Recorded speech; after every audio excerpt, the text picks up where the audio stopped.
the snail Olympics or whatever, and then like Patrick literally just had a rock with a number on it. I'm cutting all this shit out. Hello, everybody. Welcome to episode number 17, another movie podcast. I am one of your hosts, Matthew.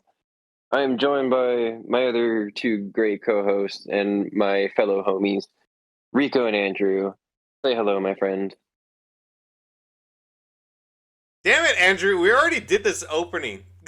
First of all, he said your name first. But I always go last. We had this. I just edited this exact discussion the other day.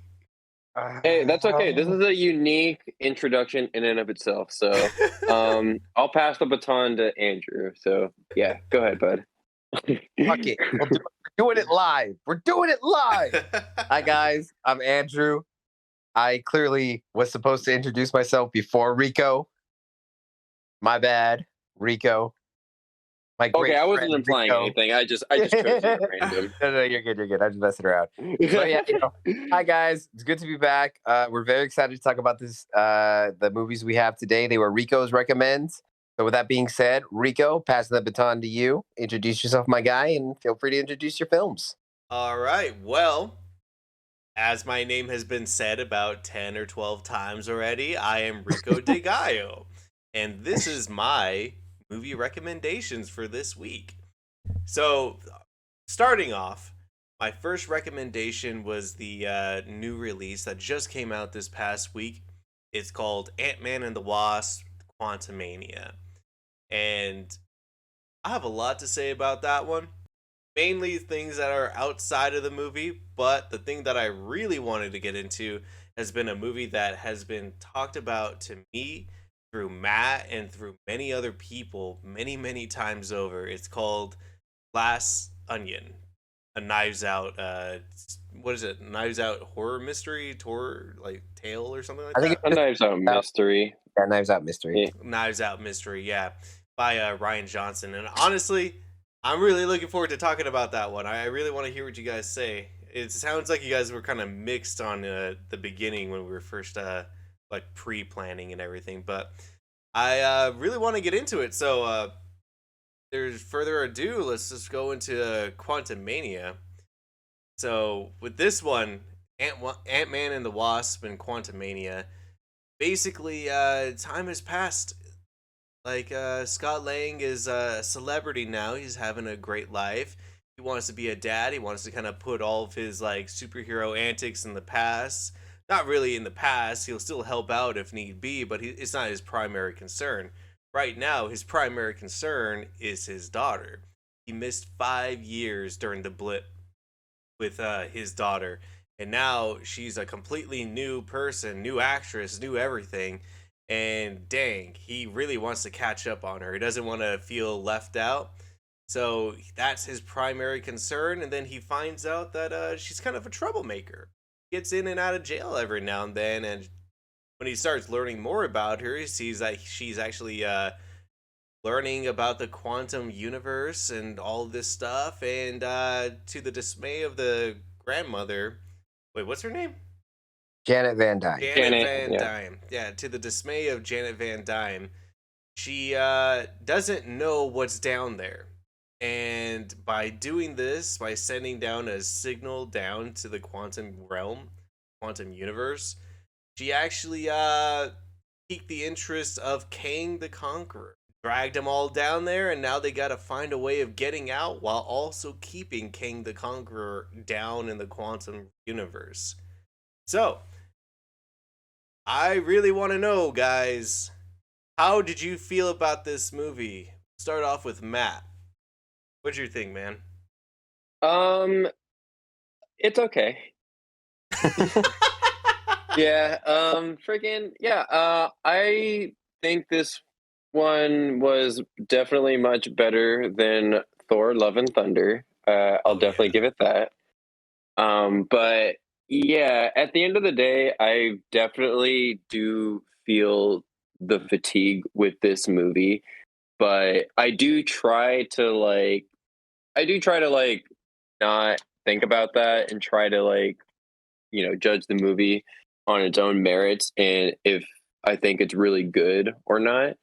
And my own conclusion is like I personally no, yeah, I don't think this is like a good movie, to be honest.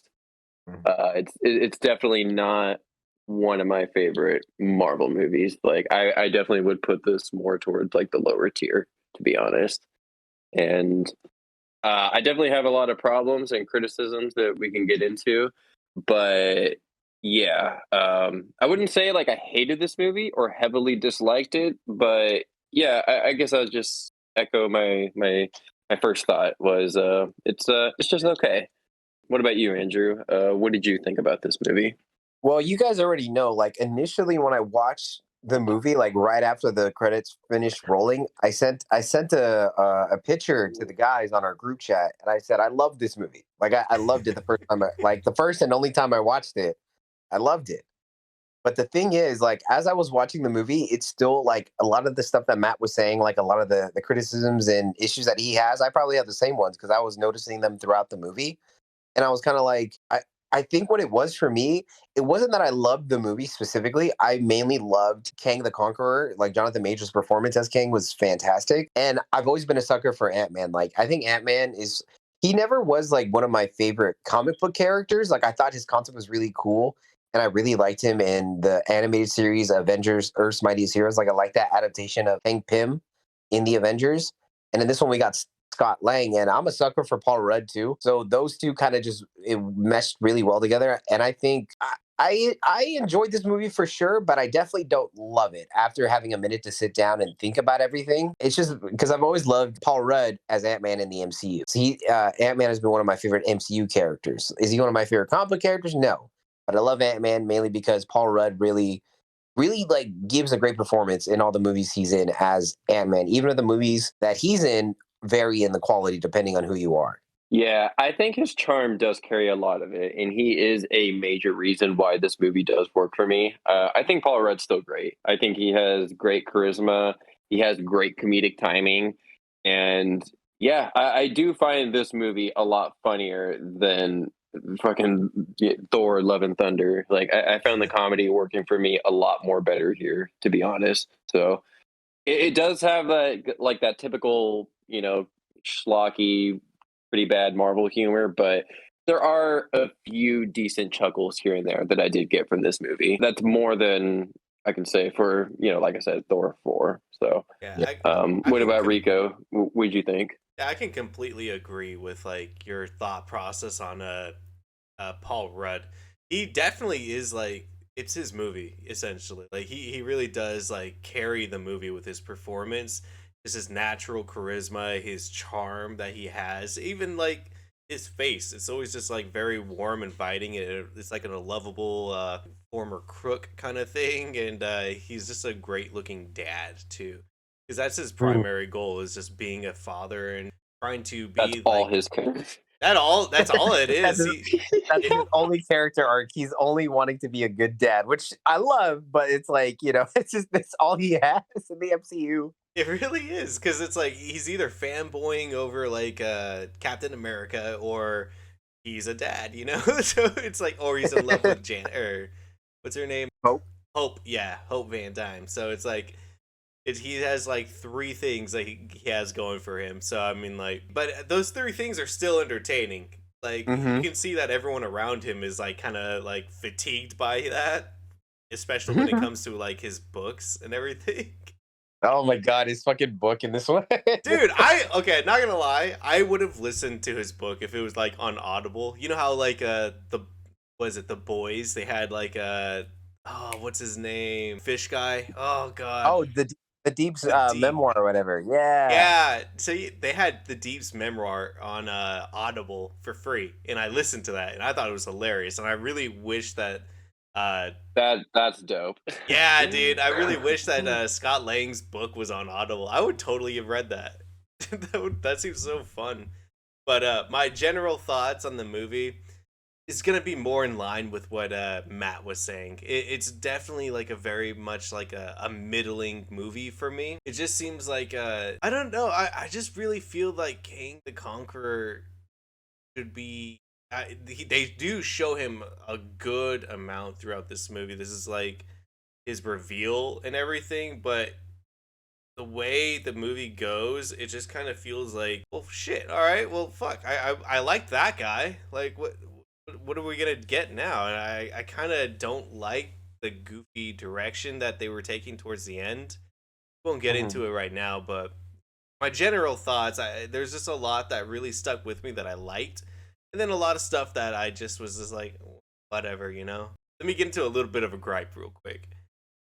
So all Yeah. of this could have been completely avoided had there been communication between Janet and everyone else. Yes. Yeah. Yes. Oh Thank my you. God. Yes. That pissed me off. I hate writing like this. I hate it so fucking much. Like it straddles the entire fucking drama along just because she doesn't say a few things. Like she could go into her experience about King from the beginning and just avoid a lot of bullshit. Like I don't know why. Oh my god! Like I said, I just don't like writing like this. Mhm. Why straddle this along so long? And here's my thing too. I'm glad you brought that up, Rico, because as like I was like watching the movie and I thought about that thing too. I literally like I don't want to say that I thought of a better like execution for everything, but I was just kind of like, okay, so let's say hypothetically, Janet did tell everybody like, hey, we can't go into the quantum realm. There's someone down there who needs to stay down there. And if we go down there, we could be his way out. And it could have been like Cassie didn't listen to her because Cassie, she's getting in and out of jail. She's rebellious. She doesn't even listen to Scott anymore. So it's like she could have like done it for some like a different like they could have done something like that. They could have executed the reasoning for them going into the quantum realm a lot better. What you said was literally better. Yeah, like because the whole time, like she's like going through her own thing where she wants to like essentially be like this activist in a way. She wants to like rally with all these like groups that need help and everything, and I could totally see her trying to like be that kind of help for King. Like, let's say they found some way to connect. She was like trying to connect to the quantum realm, started relaying messages with this guy, and then got duped. It's a Yeah, classic or story, but to add to that point, like let's say like she starts, actively talking to Kang, right? And Kang starts selling his sympathetic story, whatever, like, oh, I got banished down here because I was trying to help people and blah blah blah blah blah. And that can connect to Cassie. Or you can even push it further by saying that, like, Scott finds out that Cassie is talking to Kang the Conqueror and everything. And he's like, hey, I don't know if that's a good idea. And then Kang could get like a minute, kind of like, because like they hinted at this in the trailers, right? And you were even bringing it up right now how Scott lost a lot of time with Cassie. yeah, So Kang could have like used that. And I thought that's what they were gonna do in the movie. He was gonna use that as like a manipulative tool to get Scott to do what he wanted him to do. But they do it in the movie, but Yeah. but with not other exactly the way the characters. trailers yeah, like not the way the trailer like kind of like hinted at it. Cause like, and I guess, I'll say minor spoiler moment, but there is a moment where, once Scott and Kang meet, it's not because, Kang is like trying to reach out to him, like the trailer's kind of implied, because him and Cassie are prisoners. And then Kang threatens, and I will say this is where Jonathan Majors definitely got his like entrance to shine as Kang the Conqueror. This is the first time I think where we saw him like talking and interacting with like Ant-Man for the first time. And when he's saying that, like, I will kill your daughter if you don't do this for me, and I will make you watch it over and over and over Yeah, again. So it wasn't even that like he was making him an offer. He gave him an ultimatum. So it's not the same thing. that's exactly it too. Like, if you have someone that has like power over time, like in that kind of a sense, you're gonna want to make sure that you can really show how horrible he can use his power, and also show how intimidating he can be. And especially with like, I don't understand Kang's like power set. I know he has a lot of like futuristic technology where it's not exactly his power, but it's like things that he can like manipulate and do. He's just like, in a way, it's kind of like telekinesis in a way, but Yeah. he's like And he can torturing. disintegrate people. Like Yeah, he's literally fucking P. Like Yeah, when that's like oh, I'm sorry, Matt. Go ahead. no, it's okay. Like because I wanted to get into like okay, because full spoilers for this discussion. Like he can literally just point his fist forward in a straight line and disintegrate everybody. But for some fucking reason, whenever it's his fight sequences, he's doing like this, like pew pew pew pew, like shooting people. And then he does the stream beams where he does his fist forward and does that bullshit. And I don't know. Yeah, I guess I don't know the length of this beam or whatever. You could just literally go in a fucking circle with your fucking fist and kill everybody. But it's just, yeah, I don't know. It's just utilized very poorly, I think, for how OP of a person he is. Like the script has it written in a way where we're like, okay, well, we can't have him literally kill everybody within a few seconds. There has to be some kind of pushback. Yeah. Yeah, it's just. And especially when Go you ahead, have like Rico. a target as big as Ant-Man, like he doesn't even have to have like good aim. Like he could just aim at his toe, and it would like he just immediately evaporate or disintegrate or something. Like I don't know why they that's the kind of thing where they make a character too OP, where there's gotta like kind of cripple him during a fight in order to make it somewhat like interesting. And here's one of my gripes because I like know a decent amount about Kang. Like I don't know, I'm not like I'm not super in depth about everything he's able to do, but just from like my basic knowledge of Kang. So Kang, he's a being from the 44th century. That's his thing. So he is from like way later into the future. So much so he's sort of like Rick Sanchez from Rick and Morty before Rick was Rick. In the comics is called it's either called the Kang Dynasty or the Counselor of Kangs. It's something like that. And pretty much there's different versions of Kang throughout like the multiverse, and they've all either like taken over the world successfully or they haven't, or they've stayed hidden. Like the first version of Kang we saw in In Loki. I Loki. can't remember the name of his character. It was like the the one who sees all or something like that. I can't remember. It was like Yeah. a cryptic, vague name that they had for him. And I was excited about that because I was like, okay, so we're gonna get different versions of Kang, and then they explained it. I think they did explain in Loki that he was from the 44th century. I don't remember exactly, and I I think don't recall it. yeah, I'm sorry. Go but ahead. oh no, you're good. It was just with and Kang, he does have a lot of his technology. It is like, and I think that's one of my gripes with Kang as a character. He has like plot armor, Deus Ex Machina stuff in his back pocket, basically.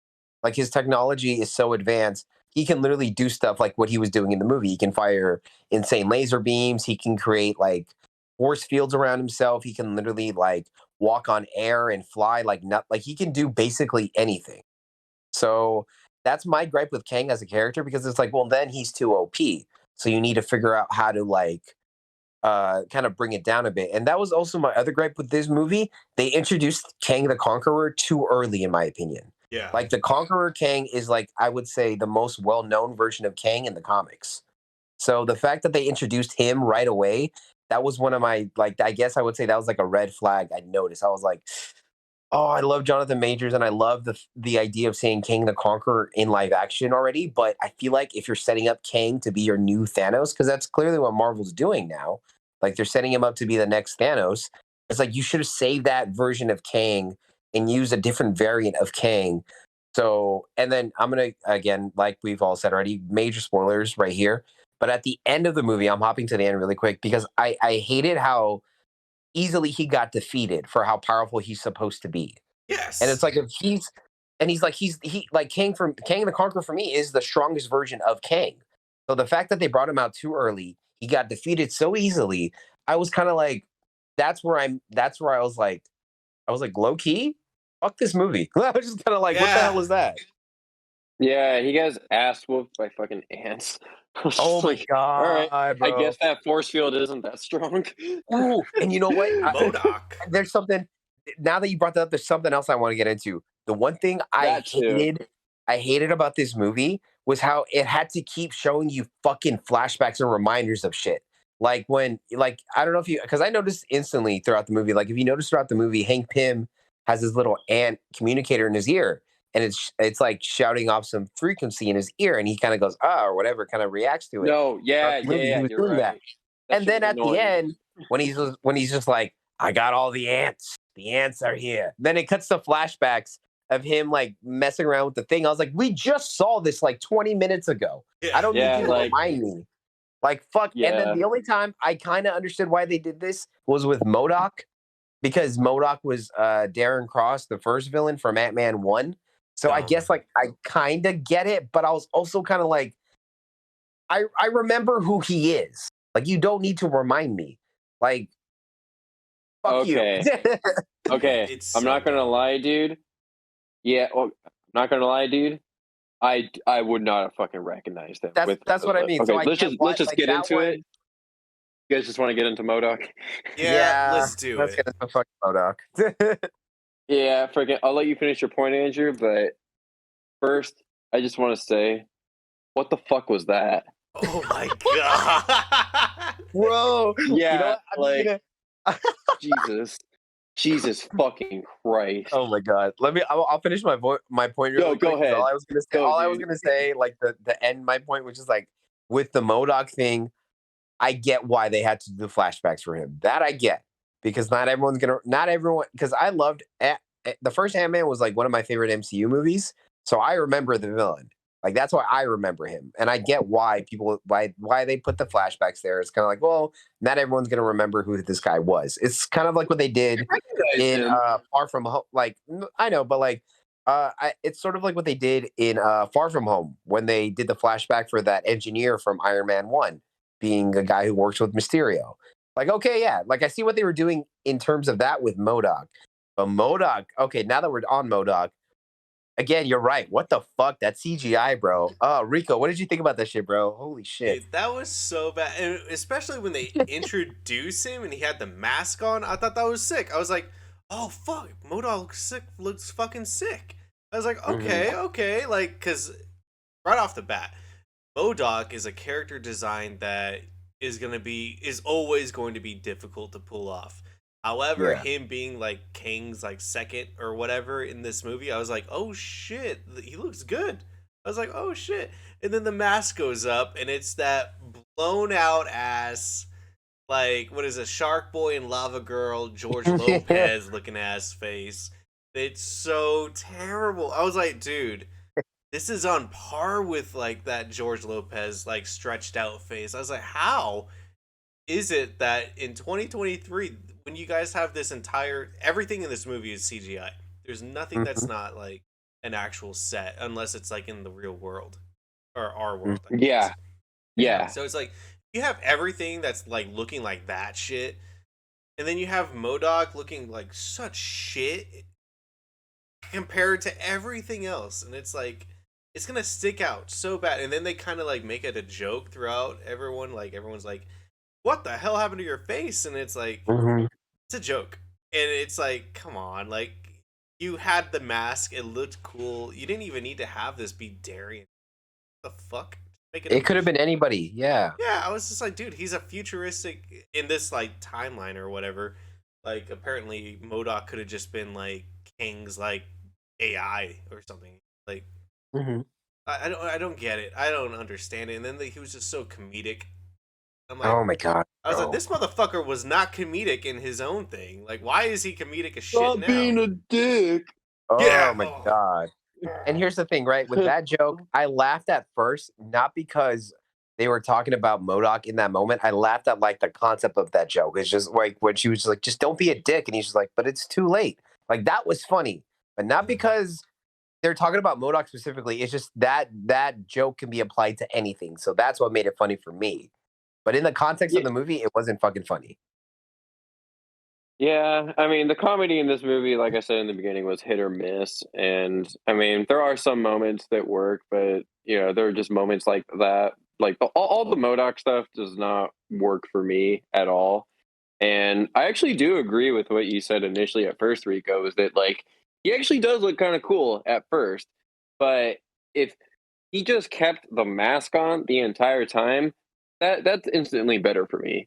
Yeah. Yeah, the second that thing comes off, and fuck, they do it a lot too. Oh my god. And yeah, like it's just, I mean, they had to have known. Like what's crazy to me is that this movie's budget is clocked in at 200 million, Oh shit. and I'm What just the like, fuck? no, I'm just like, yeah, fucking bullshit. Like, there's no fucking way. There's no fucking way. like, where did that money go? Like, Mhm. seriously, like $200 million, and it looks like this. Like, I just, ooh, ooh, boy, That money And yeah. definitely went into overworking all those like CGI visual effects artists. artists. Yeah, Oh my like god. Yeah. Oh holy yeah, shit. totally. And it Fuck. still looks bad. Yeah, Hmm. have you heard all those things where it's like all the people that are working in like the visual department like for Marvel, they're like super I've been fatigued and hearing. they pull off like crazy freaking hours, like 7 days a week. Hmm. Yeah, I Like, also heard that a lot of the visual effects team, they were pulled off of this movie to prioritize Wakanda Forever. Hmm. And after watching Wakanda Forever, again, that is like also like full of a lot of CGI, but I do think it does look a lot better in that movie. To Oh be yeah. fair, Hmm. but yeah, Or this actually, with movie is that, just a. Go ahead, dude. I was gonna say, I think what you were talking about, I think that was like, I think they made that joke. It was actually in She-Hulk, I think, because I remember at the end of She-Hulk, I guess spoilers for She-Hulk. Fuck that show, but whatever. Um, at the end of it, She-Hulk meets like this AI that's like supposed to be like a parody of Kevin Feige, and the AI computer was like, "I need you to turn back into your human form because we're out of the budget for CGI because our CGI, our visual effects artist went to go work on a different project," and then it plays the Wakanda theme in the background when he says it. So I Okay, think it you was see, She-Hulk. so like, but that was that thing show. Like that was part of like the meta humor. And so, I've also heard just actual articles of that being reported Oh, too. yeah. okay. So, honestly, that She-Hulk is honestly probably just taking it a little too far, to be honest. So, like, yeah, no, we're actually giving you some truth here. Hmm. Yeah. So, like, Fucking but yeah, freaking this movie is just like a CGI eyesore, to be honest. Like, it yes. just Oh my god. I'm just like, I don't find it visually interesting, like, at all, to be honest. Like, I just, yeah, it's just kind of like a CGI blur to me. Yeah, Nothing And really stood here's out to me. even like and the there's just one more. Oh, character, sorry. even in like the characters around them, they're all like very like comedic, or they either are straight up humans with like different types of clothing on, which is really weird when you have them compared to like this person with a telescope head or this fucking like blob with no holes, or it's like what the fuck. Like there's so many, like every single character that isn't human is like this weird crazy like CGI whatever, just weird mess. I Hmm. just don't understand why it has to be like that though. It's like, come on. Yeah. And they don't even refer to themselves as humans, too, which is like another weird thing I was confused about. So I was like, what are they? Because Yeah, like when they were like, oh yeah, we're human, and they're like, human? Like, what's that? And I'm like, wait, so like, what are you guys then? Like, Like how long you know, have you been down here to not know that you're a yeah. human? Well, because like obviously, like they're human like them, but it's like, what's human to them? Like, what are they? Like, Mhm. to yeah, like, what would the term be in the quantum realm? You know what I mean? Like, they never like touched on that. I know that's not like a major plot hole or anything, but like, it was something like I was just like, what? Like, I was just universe work, yeah. Honestly though, it's fucking like even if you look at Kang's fucking design, dude, like I never understood why Kang looked like a human. Because it's like, let's say he is human. That's like Mhm. 2,000 years from now. That's like you should have at least evolved in some different way. Like I don't know. I always think that anything that's in the future that looks like a human, still like modern day human, like it's just stupid. I feel like anything that's like that far forward in the future should have some evolutionary changes. Like yeah, Mhm. slight, yeah. yeah, like the way that people are always saying that like it goes what is it homo homo sapien, homo superior, homo what is it homo what is it Eroticism. I mean, I'm just the talking technical out of my one, ass. I'm not sure. homo Homoerotic, maybe. erotic. That's what I Okay. was. But No, it sounded right.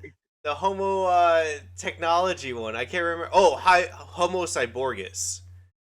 Whoa. Yeah, because eventually we're gonna reach our limit on the human capacity, and then we're gonna be like, all right, how are we gonna amplify ourselves? Oh, let's start cyborging ourselves up, and then like Mhm. increase our limit capacities, or splicing ourselves with other types of DNA to revitalize our gene pool, and also to increase our capacities for different things. That's how the theorized to go, and it's like fucking 2,000 years in the future, and they still look the same. Yeah. And here I wanted to bring up something else about the CGI too. There's been this trend going on ever since the Mandalorian season 1 came out, where a lot of studios are implementing, which I think is a pretty decent idea when you look at it on paper, but they've been implementing the volume thing that they used on the Mandalorian in the first season, where it's just like it helps you. It's like the entire blue screen, but it's like an interactive one, so it like the background will change as the camera is following like whatever the camera is supposed to be following. So if you're like following Mando in a scene, like the background will change to kind of like fit like Mando's like I guess body structure in the shot, or like whatever is in the shot, the background will kind of like change to fit the shot that the director wants, which because they used the volume on the Mandalorian, they used it on the Batman actually for the car chase sequence. They used it a lot in Thor: Love and Thunder, and then they used it again here in Ant-Man: Quantumania. Shit. Yeah, So it just makes it I guess it easier for just them. results to middling effects. I mean, It I does, and didn't that was love my it issue. here. That's like if you don't know how to implement the tool properly, then you shouldn't overuse it like that. I think the major difference is that like the Mandalorians, like their settings actually look like real locations, It and I Hmm. does, think yeah. that's a huge reason as to why it works in that show and it doesn't work here. And actually, there were some set designs I actually was a fan of. Like, I mean, yeah, I mean, I know I was criticizing a lot of the CGI, and I still think a lot of it does look bad. But I did think some of the set designs did look kind of cool. Hmm. It was kind of giving me that well, I mean, kind of that otherworldly feel, like, but also kind of like, this is just like kind of like our world, but just, you know, just trying to look a bit more futuristic. I guess I would like to look a little bit weirder, but I was still interested with like the set design and whatnot. It looked pretty. It did look in some Hmm. ways. I did It like did. that. There were beautiful shots. I will say that there were beautiful shots in this. I was like, wow, that's dope.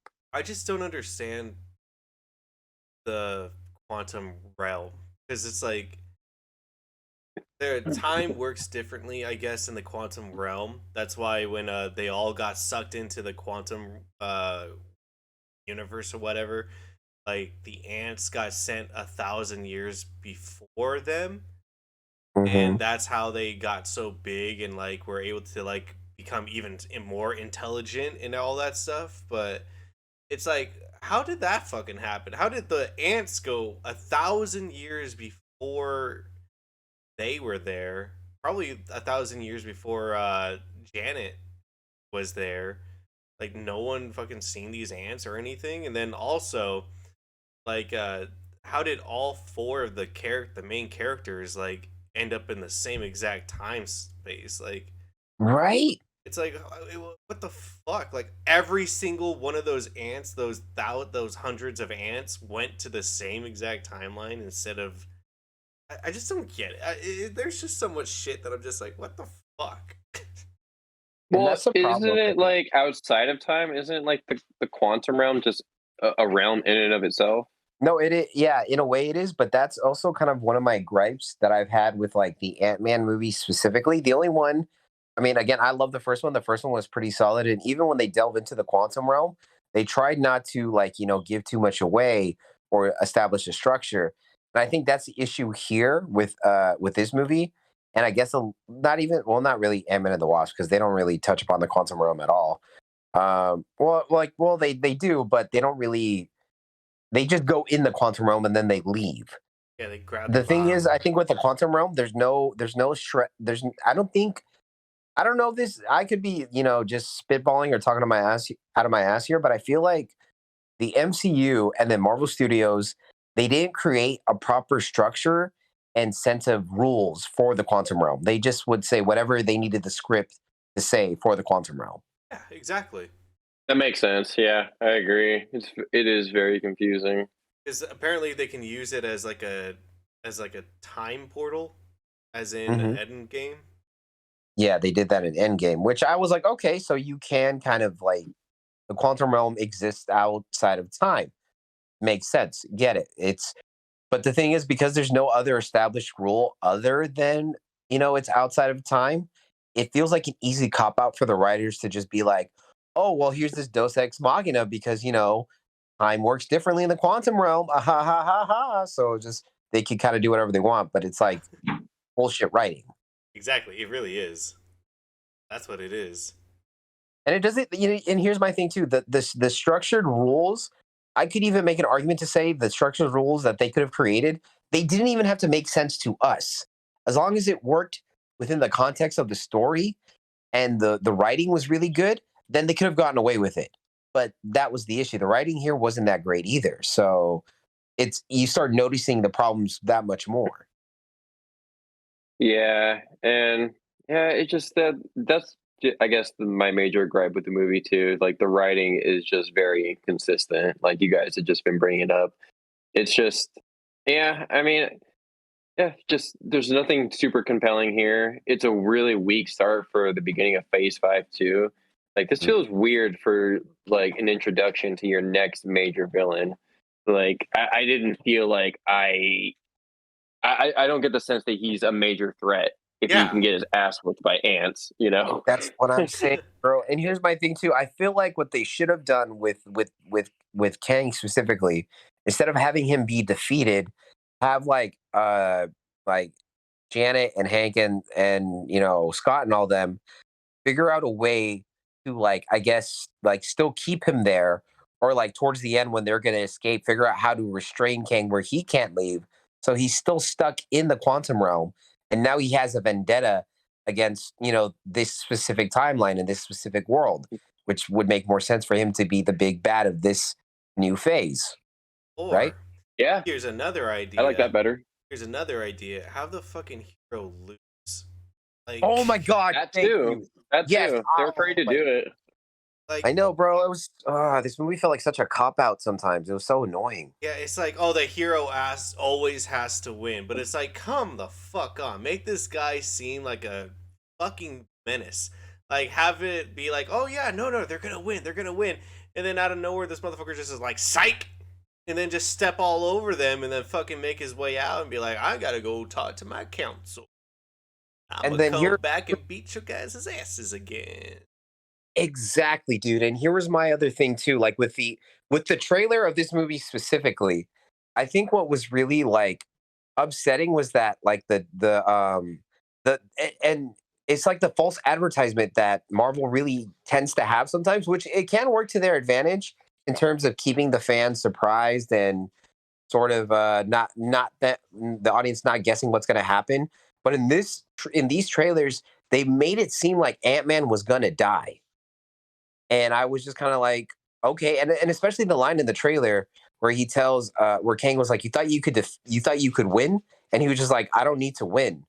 We both just have to lose. Like that line was badass. That was I a was like, good oh line. fuck, is Scott gonna die? Like I was ready to, like, I love Ant-Man, but if like he's gotta go, then it's like that would have been more compelling. And like you were saying, Rico, it makes Kang seem like more of a genuine threat and a menace if he takes out an Avenger in our timeline. Yeah, exactly. I would have liked that a lot more. Yeah. Because And if you I would want have cried because I love Ant-Man. So I would yeah, have been like, It would have been you know, a decent send off too. Like I think it yeah. would have been like pretty compelling for one of our heroes to die for our next big threat. Like granted, like yeah, it's Ant-Man, but it is a character we're familiar with. We have an emotional connection with. Mhm. then Yeah, like you said, that would have worked so much better. then And you here's my just have thing too. like real Okay. quick. Then you also have like Paul Rudd, who just has that soft power. That motherfucker is like Mm-hmm. beloved by all the fans, and to have like like one of the more beloved members of the Avengers just die and be like, "Oh no, he was always such a good person too. He loved his kid, he loved his hero. Like, oh no, like Exactly. he had the best love story with or Hope. Like, and plus you also have like a fitting like replacement for him in the sense of his daughter. Like his daughter could take up the mantle, I guess, if you wanted to go into that route like that. But it's like if you killed off Scott Lang, you do have your replacement, and then at the same time, he's just like such a lovable guy, and then you have your martyr for the rest of the phase, I guess you could say. Yeah, and here's my thing too. One of my like just to kind of go on like a bit of a praising rant about Ant-Man and Paul Rudd specifically and like how like he's always been like one of my favorite MCU characters. One of my favorite aspects about him, which is what I love in a lot of like characters that are like some of my favorite in general, not even just like MCU or DC or whatever or movies. Like one of my favorite aspects is just his everyman quality. He's just Yeah. like a regular guy who got pulled into this entire situation. So to have him be the guy, you know, he's not Tony Stark, he's not Captain America, he's not Thor, he's Ant-Man. So to have someone who feels like such a minor player make such a big sacrifice would have been so much more heavy hitting for the movie itself, for the character development of Scott Lang to be like, no, I'm going to make this sacrifice so my daughter can live on. Like that, she's the only thing I care about. She's my only driving force to be in any of this right now. So to have him, you know, complete, I guess, like sort of like Joseph Campbell's like hero's journey, to complete his hero's journey, to have him make the sacrifice, like that would have been fucking awesome to see. Yeah, and he's also an ex-con too, so it's like showing that it just shows how he can change, and it's like you've already shown that story many times, like there. But I mean, at the same time, it's always good to reinforce it, and it's like Yeah, exactly. I don't know. He's always just so I just I kind of was I didn't see anything in the trailer. I never watched the trailers for any movie really. I tried not to, Mhm. Same. but damn, I thought that they were gonna do that, and I was like, dude, it's gonna happen. Especially when he stayed there with Kang for a second. I was like, oh, it's gonna Yeah. happen. I was like, no fucking way. Are they really gonna do it? No, no. And then they didn't. And I was like, oh, all right, then I guess I'm happy to see Ant Man come back in some way, but whatever. Thanks for Plus, blue ball like that. yeah, plus it would have given Hope more of a role too. Could have just had like Mm, a the Wasp solo movie too, where that would have been cool. yeah, if you're gonna go into this direction where it's like giving more like identity to the female cast, like Hmm. this gives her a perfect vendetta, like a goal. Like she has to get everyone ready to go up against Kang because she knows Kang now. She has a vendetta against him, essentially like Scarlet Witch against Thanos type of way, and she could Hmm. become like a really heavy hitter in the team. Like she could be Or, like a leading. or to add to your idea, like have it to where Kang actually kills Scott's daughter, or maybe even kills Hope, and then he has his own vendetta if they want to keep Paul Rudd, because that's clearly what this ending copped out to do, because they don't want to lose Paul Rudd in the MCU. Have him have a reason, have him have a vendetta against Kang, like you were saying with Cassie. But if you want to keep Scott, have Kang actually kill his daughter, and or kill even Hope, or even kill all of them. Like obviously they wouldn't do something like that, but just to sort of like, you know, if you can think of something better, that's something I think would be a lot more motivating, especially if he just ended up killing just Cassie. Like that would have been really motivational and really like, damn, now I don't want Scott to die. I want him to fucking succeed and fight Kang again and like beat his ass. But that would give the movie stakes, and we can't have that. Not in an MCU film, nope. Oh Yeah, my! no one can die. Fucking everyone comes out, unscathed. Freaking yeah, just the most fucking bread and butter fucking movie you could possibly conjure up. I mean, I know we're sounding like way more negative because like I didn't even hate this movie. Like I don't even think it's like Oh bad yeah. either. But I just find it like incredibly just dull and middling. We always anytime I feel like we talk about Marvel, other than like Spider-Man, which has been consistently great quality, in my opinion. Um, all these other Marvel movies, I'm just like, bro, fucking pull the trigger. Like a hero doesn't always have to win. Like, come on. Like that's what makes them a hero sometimes when they don't win. Like you got, yeah, exactly. Especially with like in our unreleased episode of Thor, Love and Thunder, uh, they completely wasted Christian Bale, and it's like Jesus Christ. Like the reason why Marvel had such shit villains in the beginning was because they only lasted one movie. And it's like if you have an overarching villain, like that's gonna give them more time to be set, like established.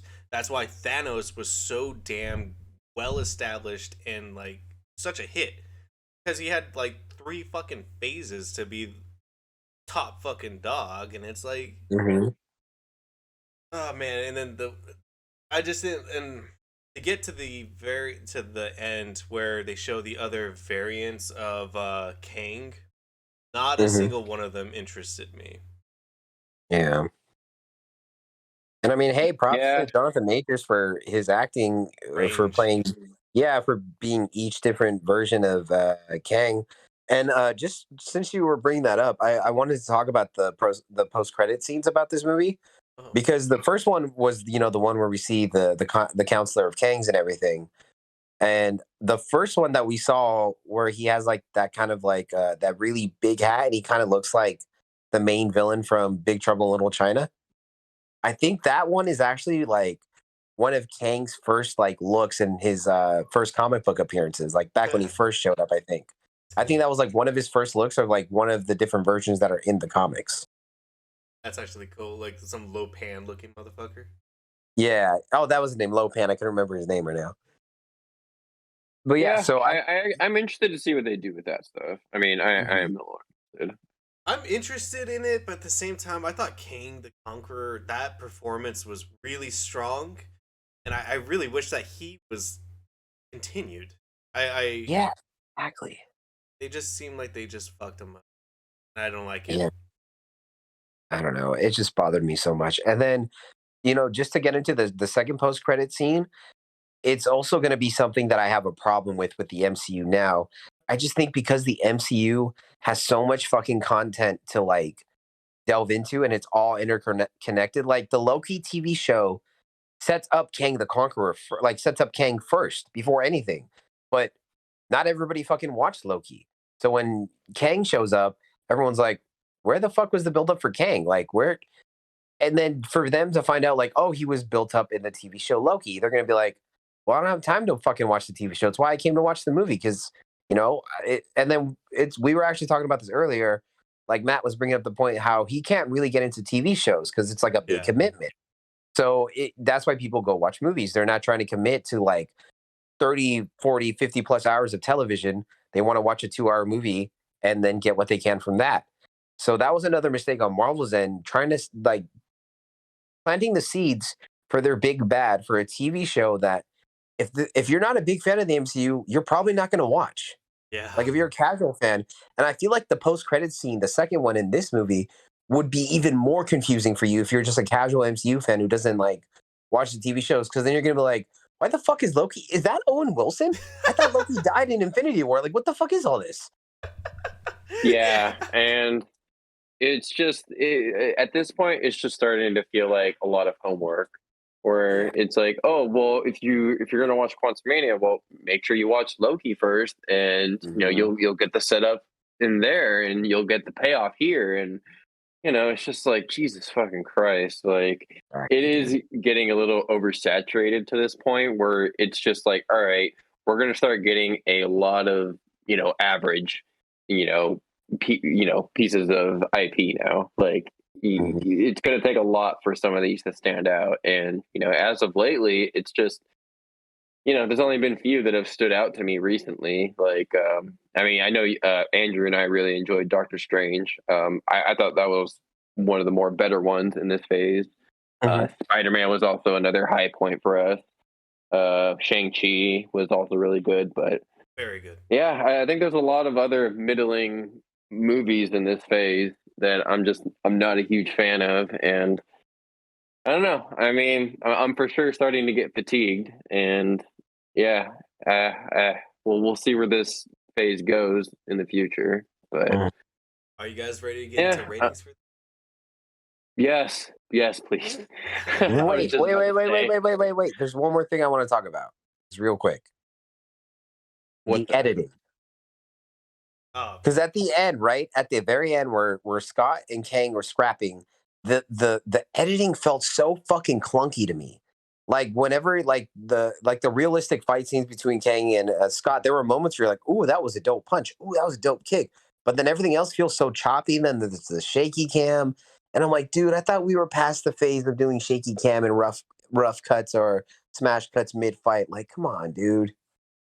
That's a good criticism to bring up. Yeah, I don't find the fight sequences to be edited that well either.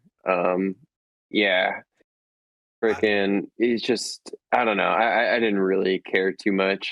I also don't feel like Kang and Scott Lang's like final fight was well choreographed in general. Exactly, Who dude. can Like, who can oh my punch who the god, hardest? Yeah, that's what it felt like.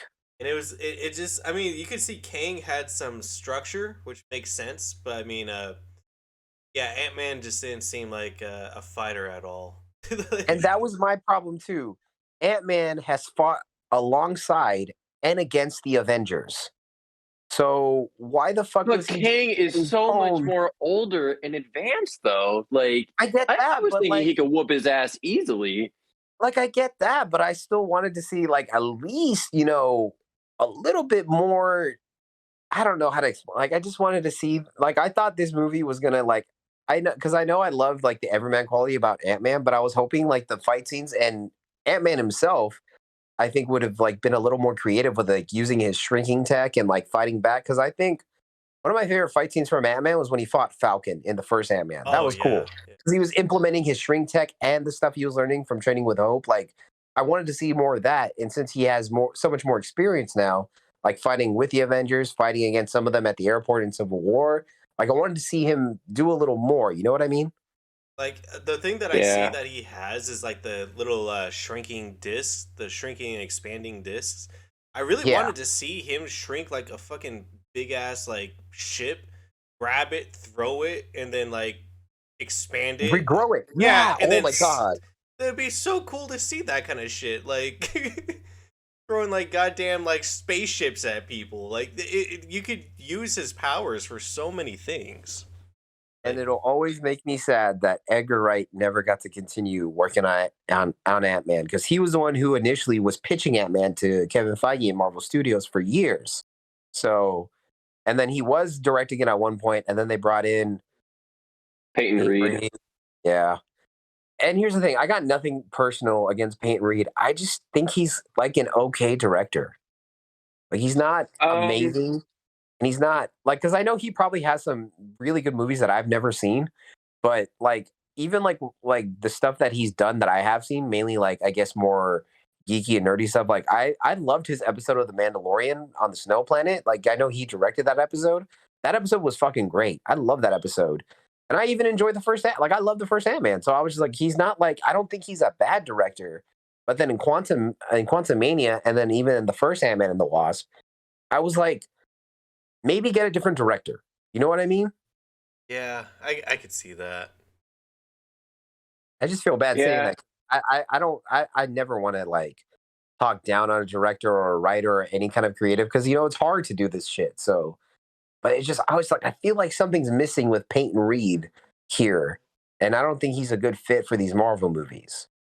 I just want to see some Um, balls, bro. Show me some fucking balls in these movies. Like I want to see something yeah. that's gonna separate it from other movies. Like, come on. Exactly, dude. Yes. That's why Doctor Strange 2 is so great. Oh yeah. Okay, we won't open that debate up again. Let's But not. yeah. Okay. Okay. Let's get into ratings before we get into this. Yeah. But yeah. Peyton. Oh yeah. So who? This is Rico's episode, Yeah. so he'll go So last. I'll How let Matt go about first. you go first, Dan? Oh, Me? okay. Okay. Oh, if you want to go second, you choose hey, Rico. hey, if you want to go second, man, you can have Andrew go first. Are you willing to take that bullet for him? Of course. I can go first. Oh, I can go first, but if you want to go first, Andrew, you can go ahead. sure. I'll I let you can. choose. Yeah, I can go first. There's no worries. Okay, go ahead. So, despite all the criticisms, and Matt already pointed this out too, we are bashing on this movie a lot, but I don't think any of us in this chat hated it. We just hated certain decisions. I guess is what we can. I can speak for all of us when I say that. Like we just didn't. We weren't big fans, and we definitely disliked a lot of decisions in the movie, but we enjoyed parts of it, or even thought it was like an okay movie. I loved parts of it. Like obviously the two main things that I loved, and I know everybody else and their mama who's seen this movie will agree, were Paul Rudd, Scott Lang, and Jonathan Majors, Kang the Conqueror. They're the two biggest, heaviest hitting points. And oh my god, I just realized we didn't talk about Bill Murray was in this movie for like 2 seconds. Holy shit! Yeah, Oh god, yeah. that's all. And you know what? And that's all we need to That say. is one thing That's I all we wanted need to to get say. into, though. Oh yeah, Yeah, okay, yeah. No, it's okay. No. That is one thing that was in the back of my head as you were talking. I was like, that is one thing we missed. We didn't bring up the Bill Murray cameo. Yeah, because I that's mean, what you it's a little bit more than a cameo. He has a few scenes. But I don't know. Even though he had so many, like he had more scenes than expected, it still just felt like a cameo.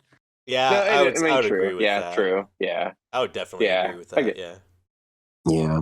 true. It was just I guess you're right. It was just it was only at that bar place. I don't even know what to call it. I guess I don't The even know what they call that quantum shit in the realm quantum version. realm. Yeah, like Yeah, the Star Wars yeah. What the cantina fuck of is the a quantum bar in realm. the quantum realm called? the let me see. The quantum no, hang on. I can come up with a pun for this. Just give me a minute. Hang on. The quantum on the rocks. Ha I like it. That's better. But all right. Okay. Well, yeah. Is there anything else you guys want to talk about with Bill Murray's cameo or not? No, it was funny, kind of. It felt like he didn't want to be there, to be honest. Yeah. Oh I yeah. agree. That's it. Yeah, it felt like that. He was Yeah, 100% there. like yeah, paycheck or like I don't know. I felt like it was like a favor that he was fulfilling for somebody. Like it felt really weird. Like as he was Mhm. delivering his dialogue, it felt like he was rolling his eyes in the back of his head, like, okay, this dialogue is really stupid. Like I'm just gonna deliver it in a like mildly sarcastic tone. As he does in most of his movies nowadays that he's not committed to. Yeah, I was like, okay, yeah, he doesn't give a fuck, but whatever. Yeah. Yeah. Back to your rating though. Right. Let's get Yeah, into go it. ahead, Andrew. Yeah, take it away. So with all that being said, as much as I love Paul Rudd's Ant-Man, and he's always been one of my favorite underdogs, I'm probably gonna give this movie like a 5 out of 10. Okay. Matt, how about you, man? Yeah, this is definitely not one of Marvel's best films. But at the same time, I also don't think it's one of its worst. I just think this is kind of an average experience. This is something I can kind of put on the background and, it would be fine. I can pay attention to a few things here and there.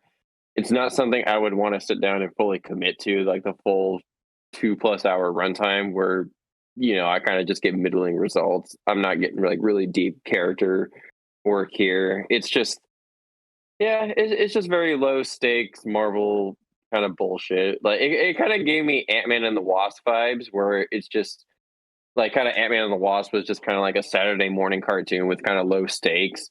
And Yes. I did kind of say I liked Quantumania more than Ant-Man and the Wasp, but Mhm. I don't know. Like I really weird to rate this thing because I don't know. I rate it around the same as Ant-Man and the Wasp. Yeah, I mean, I'll just go through my ratings for the like this just this trilogy. Like the first Ant-Man, I would give a 6 out of 10. I think it's a solid Marvel movie. It's good for what it is. Second one, Ant-Man and the Wasp, I gave like a 5 out of 10, just because very low stakes. Like nothing really much happens in that movie. And then I don't know, this movie just kind of pissed me off in some aspects. Like they just waste King, which is just a huge disappointment. But yeah, I guess I would agree with you, Andrew. I would give this a 5 out of 10 as well. Hey guys, what's up? This is Matt from the future here, just giving you guys an FYI that I do not agree with my rating of Ant-Man and the Wasp, Quantumania, at the time of that recording. I gave it a 5 out of 10, which I feel like is overly generous for that movie, the way it's set in my mind over time. My new rating for the movie will be a 3 out of 10. Goodbye. It's very average. I could see this maybe going down to a 4, maybe in the future, but at the same time, like, I don't know. I don't think it's as bad as other Marvel movies, and I don't think it deserves that super low Rotten Tomato score to be down there with Eternals. I don't think it's that bad. Oh my god. No, yeah, that I agree. Yeah, it's not. It's like the critic score. I was like, wow, that's really harsh. Yeah. Yeah. And yeah, like I said, I understand people feeling fatigued with this Marvel universe at this point. And like I said, I mean, I'm feeling it at this point too. But yeah, I'll give it a 5 out of 10. It's not good. It's not bad. It's just average. But I would lean it a little bit closer to a 4. But I'll solidify it a 5. But yeah, not great. What about you, Rico? Yeah, we all have 5s on this movie. Like I was teetering a couple points on giving it a 6, but then I was like, I'm just being nice. Like honestly, I'm just being nice. I honestly I liked King. I liked some dynamic between Kang and Janet. However, the decisions to make Janet so fucking annoyingly like not cooperative in like communication annoyed the absolute shit out of me. Like there were so many scenes where she's like, I'll tell you all later. And Oh then my God. it's like, bitch, Literally. just say, hey, there's a really bad guy here named Kang the Conqueror. He's from the future. He's gonna do some fucked up shit. We gotta keep him here. We gotta get going. 3 seconds, you're done. That's all you needed. You didn't need to fucking like. You didn't need to do so much for this motherfucker. You could have just gave a little synopsis and then get going. Like, what the fuck? Making it seem like you have to tell this entire 30-year-long story or some shit. Like, good lord. Like, so there were so many things about this movie that just annoyed the shit out of me. A lot of the natives to the quantum realm just don't seem very interesting to me. And then there was a guy with a mind reading power. I thought he was kind of cool, like how he used it. He's like, stop thinking sexual things. Like, stop. Yeah, That guy, I thought was decent too. yeah, I thought he was funny. I was like, oh, I like that. All right, cool. But there's like just a lot of stuff that I didn't even really find interesting. Like the visuals, I didn't find interesting for the most part. And then, yeah, just the direction they took it in, I didn't really like it. Cassie wasn't annoying. From what I was told by a lot of people that had already seen it, they were saying that she's like the worst character in the movie, and I'm like, not at all. Like, I thought she was like okay, like not my favorite, Paul Rudd, but I mean, still, she wasn't bad. She's just a kid. I didn't understand all the hate that she was getting, but anyways, I would still give this movie a 5. I just feel like it could go lower because I don't think this movie is going to be memorable to me. Like, there's not really too much that stands out as like a breakout scene where I'm just like, oh damn, you remember that part, dude, when that happened? Like, I just don't feel like there's anything that's ever gonna stay in my head. So 5. That's all I gotta say about Really quick, guys. I'm curious. What would you guys rate the first two? Honestly, man, I really liked the first Ant-Man. I thought it was like a really cool story. I would probably give that a 7 because of the charm for it. The second one, completely fucking forgettable. I'd probably give that a 4. I was trying to struggle to remember it while talking about it in this. That's why I was kind of quiet on a couple parts. I was just like, I can't even fucking remember that movie. And I've seen that like 5 times already. Like, what about Yeah. what about you, Matt? Or I mean, what about you, Andrew? Oh, I got confused for Matt. That's a compliment if you ask me. Oh, you're welcome. Oh, you guys. But I mean, because I'm a little more biased here. I loved Ant-Man. I love Ant-Man, and I do love his first two movies a lot more than this one, which is a bummer because I was really excited for this one. So with the first Ant-Man, like if I were to look at it, I guess critically, I'd give it a 7. But if I want to give my honest rating, I would give it an 8. And then Ant-Man and the Wasp, giving like my critical like not being biased because Ant-Man's one of my favorites. I would probably give it like a 5 too. But my personal score, like the one I will stick with, I would probably give Ant-Man and the Wasp like a 6.5. Just because I can't decide between a 7 or a 6. And the reason I can't decide it is just because I enjoyed a lot of the comedy in that movie with Paul Rudd. Like specifically, I remember this one scene that it sticks with me to this day is when he's at Cassie's school trying to get his suit from Civil War, and he's Oh yeah. like in his like little shrinking suit isn't working properly, and like he's kind of tiny at one point, like the size of a toddler. So when they pick him up in the car, he's like kind of annoyed or whatever, and they're like, "Oh, he's grouchy without his nap," and then Hank Pym just goes, "You want a juice box?" And then there's like a moment of silence, and he's like, "Dude, do you have that?" So it's just like that joke stuck with me because I thought it was pretty funny. So yeah, that's what I would rate those two. The only thing that I find memorable about Ant-Man and the Wasp is the romance between him and Hope. Like, That was great. That was they, greatly done. yeah, that's like one of the most endearing things about Ant-Man in general is just his romance. Because I actually think that that's like the most wholesome one in all of Marvel. So I hope nothing happens to. Oh, I guess you could say My you're hopeful about Hope's situation. Oh, yeah, hey, we could clip that. I am. Yeah, I My most guess. memorable scene from Ant-Man and the Wasp is the Baba Yaga scene. I thought that was amusing. It was. Yeah. You know why? Because when I watched it, I just immediately thought of John Wick. I was like, this guy's talking about John Wick right now. Exactly. I was like, this is goofy. I don't even remember Yeah. that scene. It's a Okay, good you one. see, an unfortunate necessity of the movie. Just, ugh. Yeah. But yeah, freaking, not offensive, but it was pretty okay. Mm-hmm. Yeah. Freaking. So with that being said, Rico, you ready to get into your next recommend? I am so ready for Alright. this one. Okay. So, for my personal recommendation is a movie that came out during the pandemic.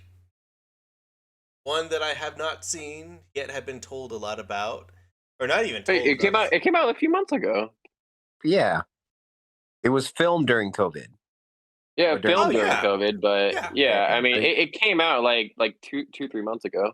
No Mhm. way, did it? It came out like late 2022.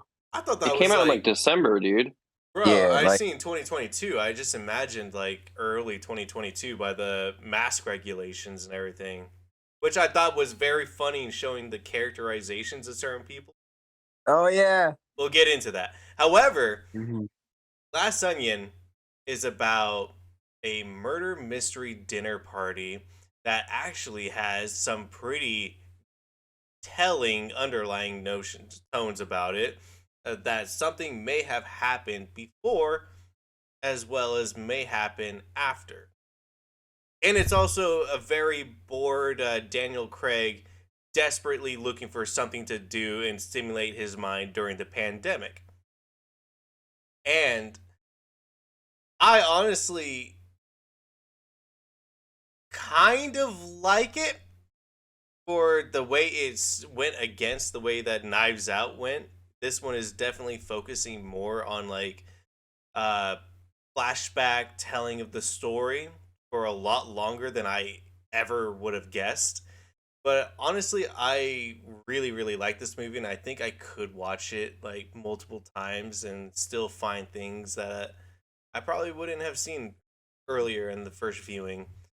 But I'm really curious to see how you guys felt about this movie because Matt is the one that has constantly recommended this movie to me, and he's always talked it up. And I'm glad that he did because it really piqued my interest. So, Matt, how'd you feel about this movie?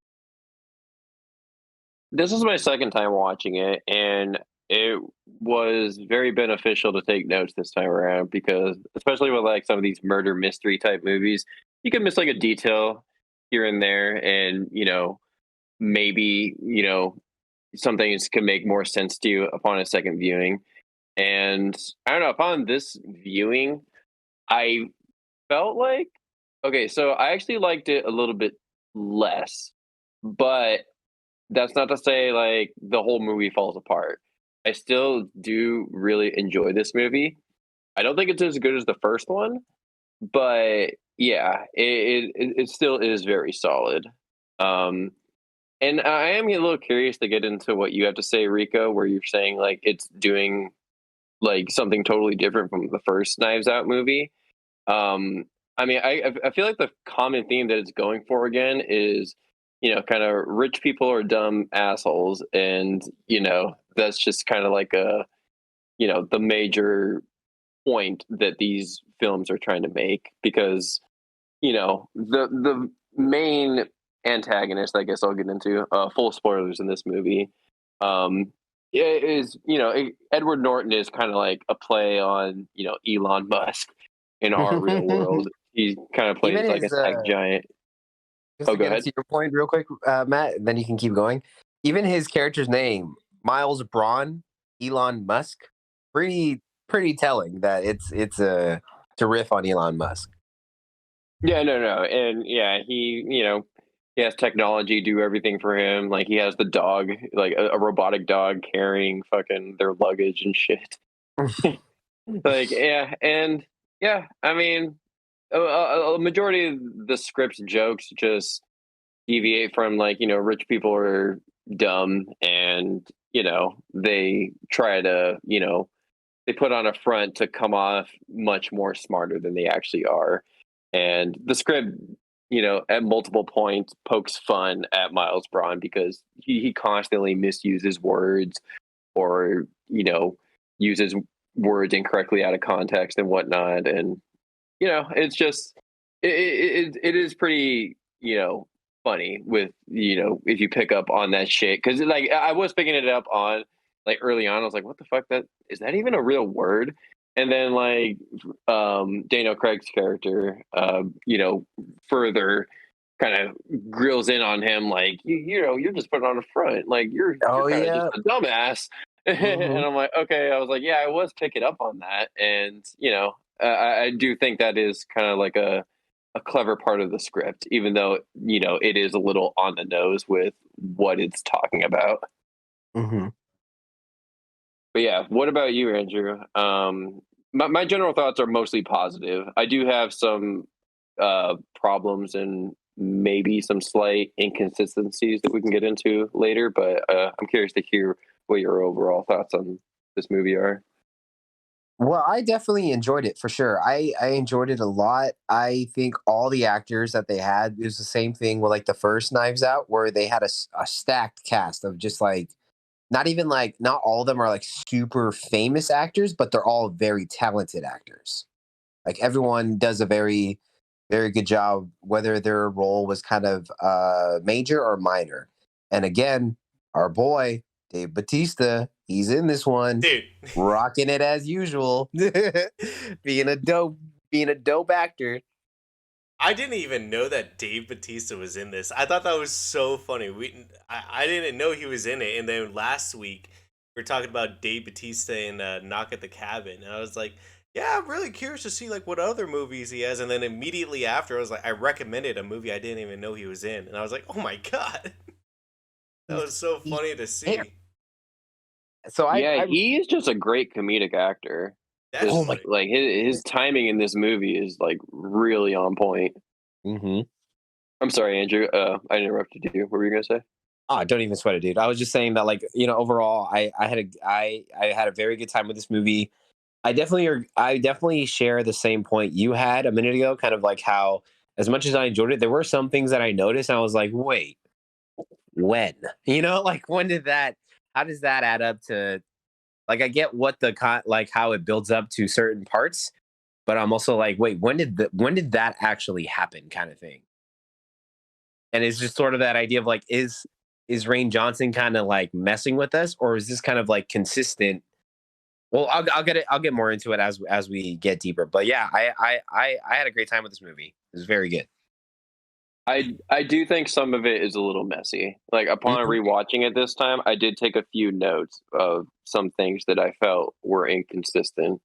Right. I'm really curious to But hear about what you thought were like messy.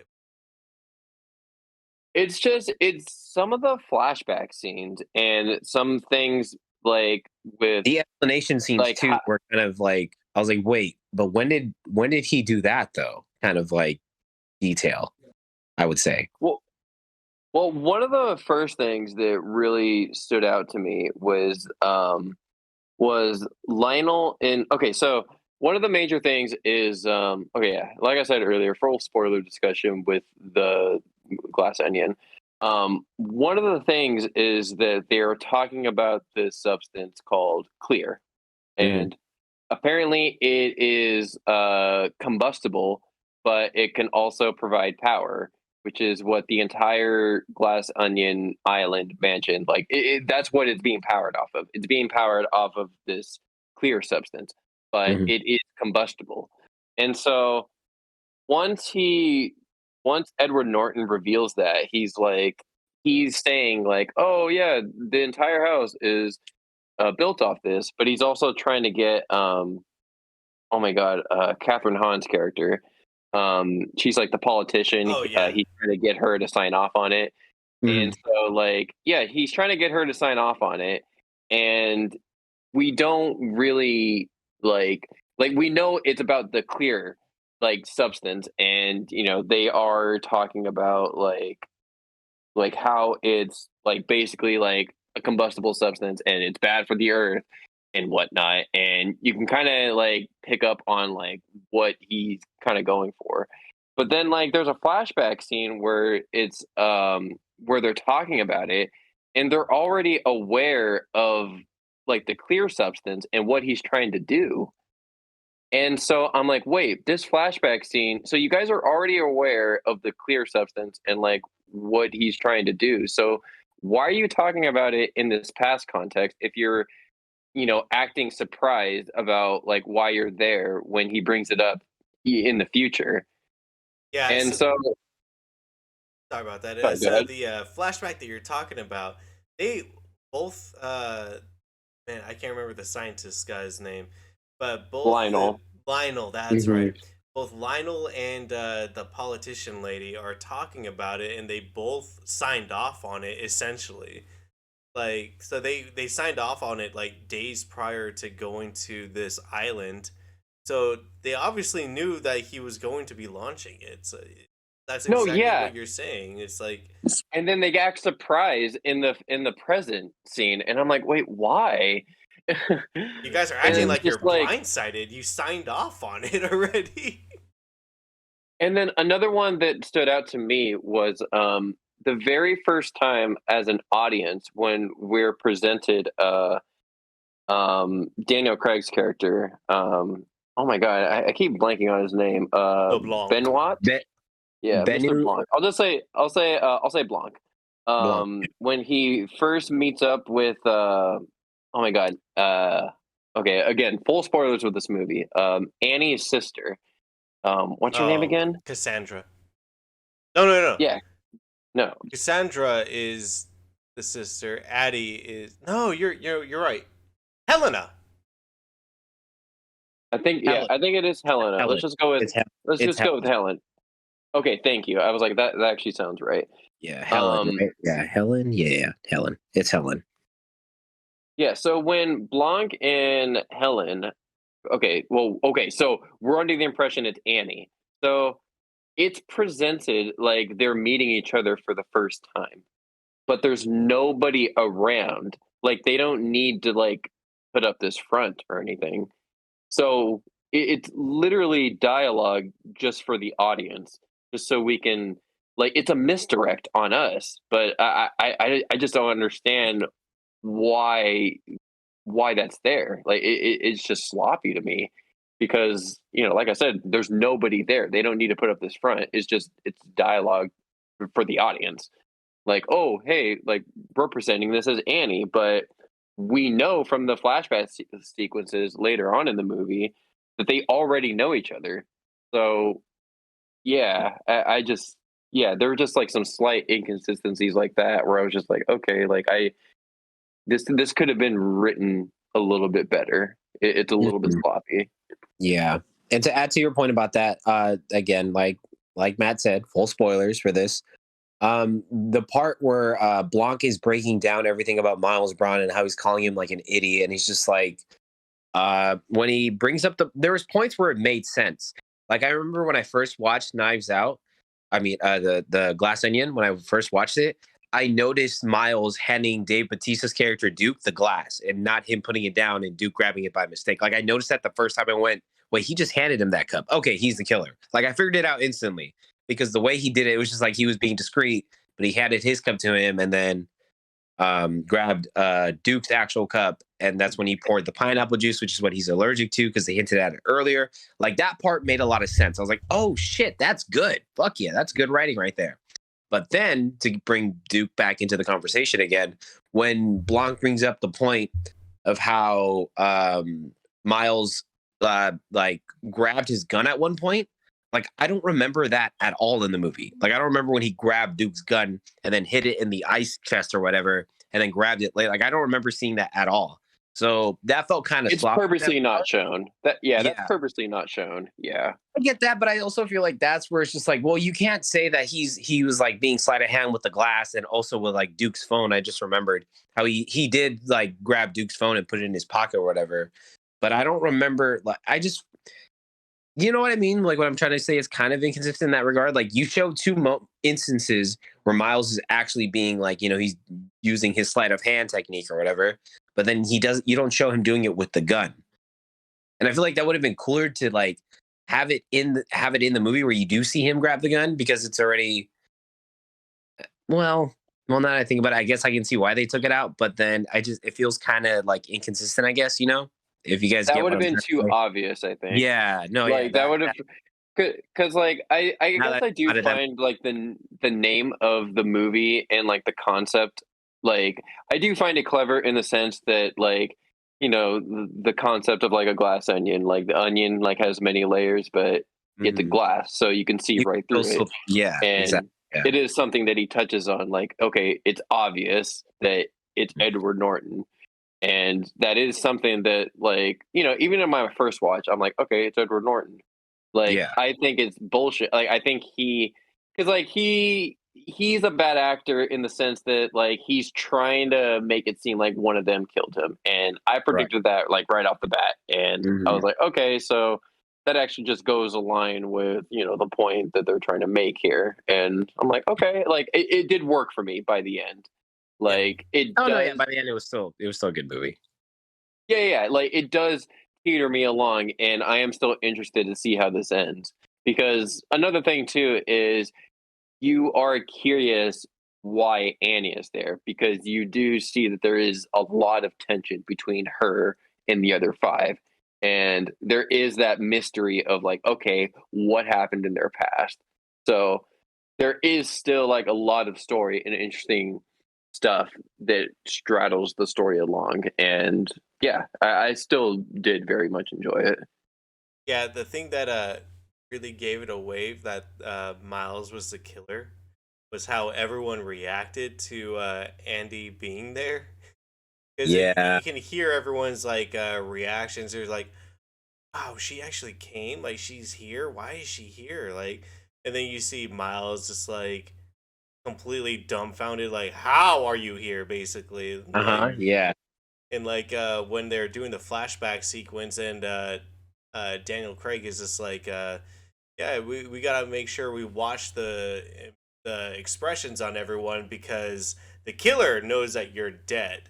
And is going to be like, well, how are you here? But everyone else who doesn't know that you're dead because it hasn't been released yet are going to just be thinking that you're just here. Like, why are you be here out of like the awkwardness of it all? So it's like when they said that, it was like, oh, okay, then it was fucking Miles. Like, he's the only one that reacted like that. Yeah. But I was just like, there's a lot that gives it away, but at the same time, a trope that I don't really like about these kinds of movies is the red herrings. Like the amount of red herrings. I know that that's like you gotta have that in this kind of like a style of movie, but I just feel like every time they have a red herring in these movies, it's like too forced. I feel like. Yeah. Yeah, it depends because it's like you risk if you're too subtle, like if you're going to do that, you have to do it subtly. Because if it's too obvious or too on the nose, then you can be like, okay, well, it's that, and then you also risk it being like, okay, well, it's obviously not that because they're focusing way too much on it. So yeah, it's it just all depends on how you execute it, I guess. Especially when you consider add these people as actual human beings, and it's like, how are you gonna like do certain social situations without these types of like ulterior motives, but still do something hella shady like that? You know, Yeah. like there's so many things where it's like you just seem like a complete dick if you act like that for just naturally, you know? Like how are you gonna play like the moral high ground if you're still acting like this kind of a person? I had a Yeah. bunch of like examples in my head, but I can't really remember them right now. But I'll get back to them. They're all shitheads. Yeah, that's pretty clear from the start. Like all the and I think all the actors do great. And I don't know if it's just because Batista is like a fan favorite of mine, but like his performance as Duke was fucking hilarious. Like I just No, like yeah, I agree. like his opening scene where he's like apologizing for some YouTube controversy. I was like, oh my god. Suck it, feminists. Yeah. And by the way, there's also, now that we're on Batista's character specifically, there's something I want to bring up. So you know how when Miles sent all of them like that, like interesting puzzle box or whatever, I found it funny that Duke's mom was figuring the shit out and knew what the fuck was in the box. Like that shit was funny. I was like, what the fuck? That's like his mom knows about this shit. That's fucking great. Like it's a compass. Yeah. Mom. or just, and then the way just Batista shouts it, he's like, Ma! Like just like he's literally the incel guy who lives in his mom's basement or whatever. It's funny too because he's like the most like subscribed to Twitch streamer, so it's like yeah. But he's also like a very men's rights pro activist, and it's like it's so cringy, just some of the shit that he says, and he's just very stereotypical, and he plays it super well too. It's like all of his like his body type, his the way he inflects the words he says. It's all funny. I love him so much in this movie. Yeah, it's like it's like the character that he's playing is so like generic and basic, but he does it so well. Like you were saying, like it just the way he portrays this simple stereotype, he does it fucking great. Yeah, and freaking I agree. He plays the far right dumbass real well. Even though we all like, dude, and it's so funny because he's like the exact opposite of that. Like just hearing him talk in interviews and the way he is as a person, you know, he's nothing like that in real life. Yeah, no, he's just such a lovable oaf. Yeah, and I also want to bring up too, like I don't remember if we mentioned this in the last episode where we talked about Knock on the Cabin, but I remember him in the interview talking about how he wants to be remembered as an actor who can play anything. And that's something, as someone who wants to become an actor one day, that's so fucking cool. And I respect that kind of mentality and like passion to have for that kind of for the craft of acting. I think that's so fucking cool. I honestly think he can do it too, because I feel like he's gonna have a lot more opportunity in the future to do that. Because I know he's getting up there in age, but at the same time, he's got just natural charisma, and he's like such a draw just from his wrestling days. Mm-hmm. Like, I feel like he's gonna be around for a much longer period. Like, oh, he will. Yeah, definitely. I feel like after this and Knock at the Cabin, he's gonna start getting more serious roles now. And that's what I cannot wait to see. Yeah, I really hope he does. Like, I really don't want him to go into the whole Fast and the Furious franchise, because please just fucking end that shit already. Oh my god. Oh, fucking Fast X. Christ on a cross. What the fuck? Yeah. Fucking weird. Yeah. Man. And then they dragged Jason Momoa into that. Yeah. He's just there he's just like, Dominic Toretto, it's me, Aquaman. And I'm gonna make your life a living hell. 'Cause you spurned me. You spurned me in Fast 5. You know what you did. Everybody loves Fast 5. So I'm a character from Fast 5 who no one ever saw. My family of fish is stronger than your family. Yeah. He's like, you may have family, Toretto, but I got Atlantis. Yeah. And then I can just see some stupid ass corny scene of all the fishes and the whales and the shark coming out of the fucking like water or like riding a fucking tidal wave. And Dominic Toretto is just gonna be there like, well, I got family. And he's gonna drive his fucking car, his Mustang or Charger, whatever the fuck he has, into the fucking wave of fucking fish. Yeah, and then you can hear like a Don drive out onto the water. The wheels turn into fucking like a fucking boat. Oh my god! He just becomes like a submarine, just like. Well, that's where you fucked up, Aquaman. I came prepared. I came prepared, Aquaman with family. I did not remember. I know a guy. I know a guy. God, at this point in the franchise, it would be feasible. It would be. Yeah. Firing torpedoes and shit. I know. But yeah, anyways. Yeah, back to Glass Onion. Glass Onion. Yeah. So yeah, freaking it's another thing I wanted to get into is I liked all the colorful costumes and cinematography. I thought those were really well presented. Like the colors in this movie I thought were very vibrant and they looked very, very nice. Honestly, definitely.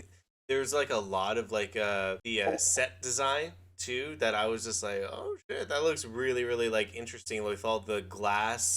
They had a lot of glass like statues, figurines, everything. A lot of like balloon animals that I was seeing throughout there. I thought that was kind of funny. And then just everything about it is so like dumb and excessive, something that you would just imagine a rich asshole. Definitely. Yeah, and I mean that is like the comedy in it. Like, oh, he's a rich asshole that doesn't really need all this ridiculous shit. I mean, fuck, he even has like the Mona Lisa. Yeah. Oh my god. Too. That's like the douchiest rich thing you could do. Like, holy shit, man. Yeah. And like it was to like help the country like get out of debt. Like he's just basically holding on to it, apparently. Oh, and or you know, spoiler warning, was holding on to it. Yeah, that's another thing too. Like I think that's like one of the few things that like, oh shit, like if that gets destroyed, like I'll actually be in like some deep shit. So a little off topic, but one little thing that I thought was really like funny that they did was when everyone was meeting up in person for the first time, and they're all like, "Oh yeah, should we hug? Should we?" And everyone's like wearing masks and everything. They're like elbows, elbows, elbows, and then you see Duke roll up, and him and his girl don't have masks on, and so the same thing with Ditzy Birdie. That was her Birdie. name. Yeah. Yeah. Oh, no. She does. It's a clear one. No, it's a mesh. Oh yeah, one. like one of those. It's a mesh one. The mesh one, yeah. Yeah, it's just mesh. It's not like it's even like a clear or anything. It was a mesh. It wasn't anything. And so they walk up. They're all doing that stuff, and then it just kind of shows you like where they're at, like politically, and then also like their responsibility. That was an interesting detail. Yeah. Yeah, and then it also shows like right after the other person comes by and starts spraying something in everyone's mouth, and it's like you don't have to worry about COVID anymore. And it's just showing that like rich people just have the cure to COVID, and it's like it's trying to say something with that right there. Did you guys catch that? Mm-hmm. By the way, I also love how the guy spraying everybody was fucking Ethan Hawke. I was like, is that Yes. Ethan Hawke? So I was about weird. to say, did you catch who that was? It's funny seeing him there. I was like, of course he only gets a cameo. That's fucking great. And there's something else too. I was actually looking at the IMDb and everything. Do you guys know fucking Joseph Gordon-Levitt was in this movie? He did a voice role for it. The fuck? Where? He was the I don't see hourly it. dong. He was the hourly dong. He was just the voice. He wasn't in the movie. Like he just did a voice for it. The dome. So he was like a voice of one of the computer systems or something. Was it Okay, like the no interesting. smoking area? Maybe, yeah. Because he said it was like because I was looking at the IMDb, just seeing all the cast and the actors' names. Hourly dong. Yeah, you're right. Yeah. I see it. It was him. Okay, I was like, interesting. so I was like, now I kind of want to rewatch it to hear his voice. I'm like, does he even sound like himself, or does he put on like sort of like an accent or an impression or something so you don't recognize him? Hourly dong. Yeah. Like I know because like I know it's the loud ass sound that you hear, like from the hour, like to oh it's 10 a.m. 11 a.m. etc. But interesting. I just remember it being a dong. I didn't hear like an automated voice or something. That's weird. Unless the dong was just his voice, like dong. Maybe. Maybe, yeah. I was about to say, yeah. 'Cause Okay. He did Looper with Ryan Johnson, so it makes sense why he's like doing something for him. But Oh, I didn't. That's true. That is also true. Yeah. I didn't even make that connection in my head. You're right. it's crazy. I didn't Awkward even think silence. of that at all. Mhm. You beat me by 1 second, Matt. I was about to say awkward silence. I was just thinking Well, about yeah. what you guys were doing. I'm sorry if it was quiet. No. Because literally, like, there was like, and Matt picked up on it instantly. There was a moment after I said that, and he was like, "Yeah, I didn't make the connection," and then we were all just quiet for a second. Sometimes I like to think. Hey, man, we're not. Yeah, gee, the awkward silence implied we were all being quiet. I'm sorry. A little slow sometimes. It takes me a little longer, guys. I was just being generous and waiting for one of you. Hey, take your time, Rocky. Take your time. It's okay. That was a SpongeBob reference, Okay. in case. Oh, I thought that was Bullwinkle. No. Wait. Let me try that again. Take your time, Rocky. Don't get rushed. It was the episode in SpongeBob where they were doing the snail Olympics or whatever, and then like Patrick literally just had a rock with a number on it. I'm cutting all this shit out. Why? I love SpongeBob. Fuck SpongeBob. I don't understand the reference. Squidward. I don't understand this reference. Well, I'm sorry you're old. During my time, that was 20 years. I was about to say, like, actually, you should get the reference. I I'm a little should mad. get the reference. Yeah, back to Glass Crab Onion. pizza. Okay, yeah. Is the pizza for you and me? The crusty cray. All right, sorry. Let's get back to. We keep sidetracking with this one, even though we like this one more than Ant-Man. I know, right? Yeah, I was about to say, let's stop deviating because we actually like this movie. Stay focused. Let's stay focused. All right. Who wants to bring up a next talking point? What did you guys think of like the dynamic between the disruptors? Like between them back in the past and where they ended up now, how consistent their whole like attitude towards each other over the course changes. What are you guys' opinion on that? I would say the dynamic of the disruptors. It seemed like everybody in the group was close except for Miles and Andy. Like they were all like everybody outside of Miles and Andy seemed a lot closer together than they did with like Miles and Andy. That's something I kind of picked up. Like, well, like at first, it's we're told that everyone knew Andy first, and then Miles showed up. So then Miles kind of took all the luster or whatever. But then it gets to a point like in the present day where it's like none of them are like really close to Miles because Miles is out being a rich douchebag doing whatever he wants. So they're not really that close with him anymore. So that's kind of like how I would describe the dynamic. And it's like not even that they're all close to each other, but they all just like it seems like they're more in consistent conversation with each other than they are with like Miles and Andy. I would agree with that.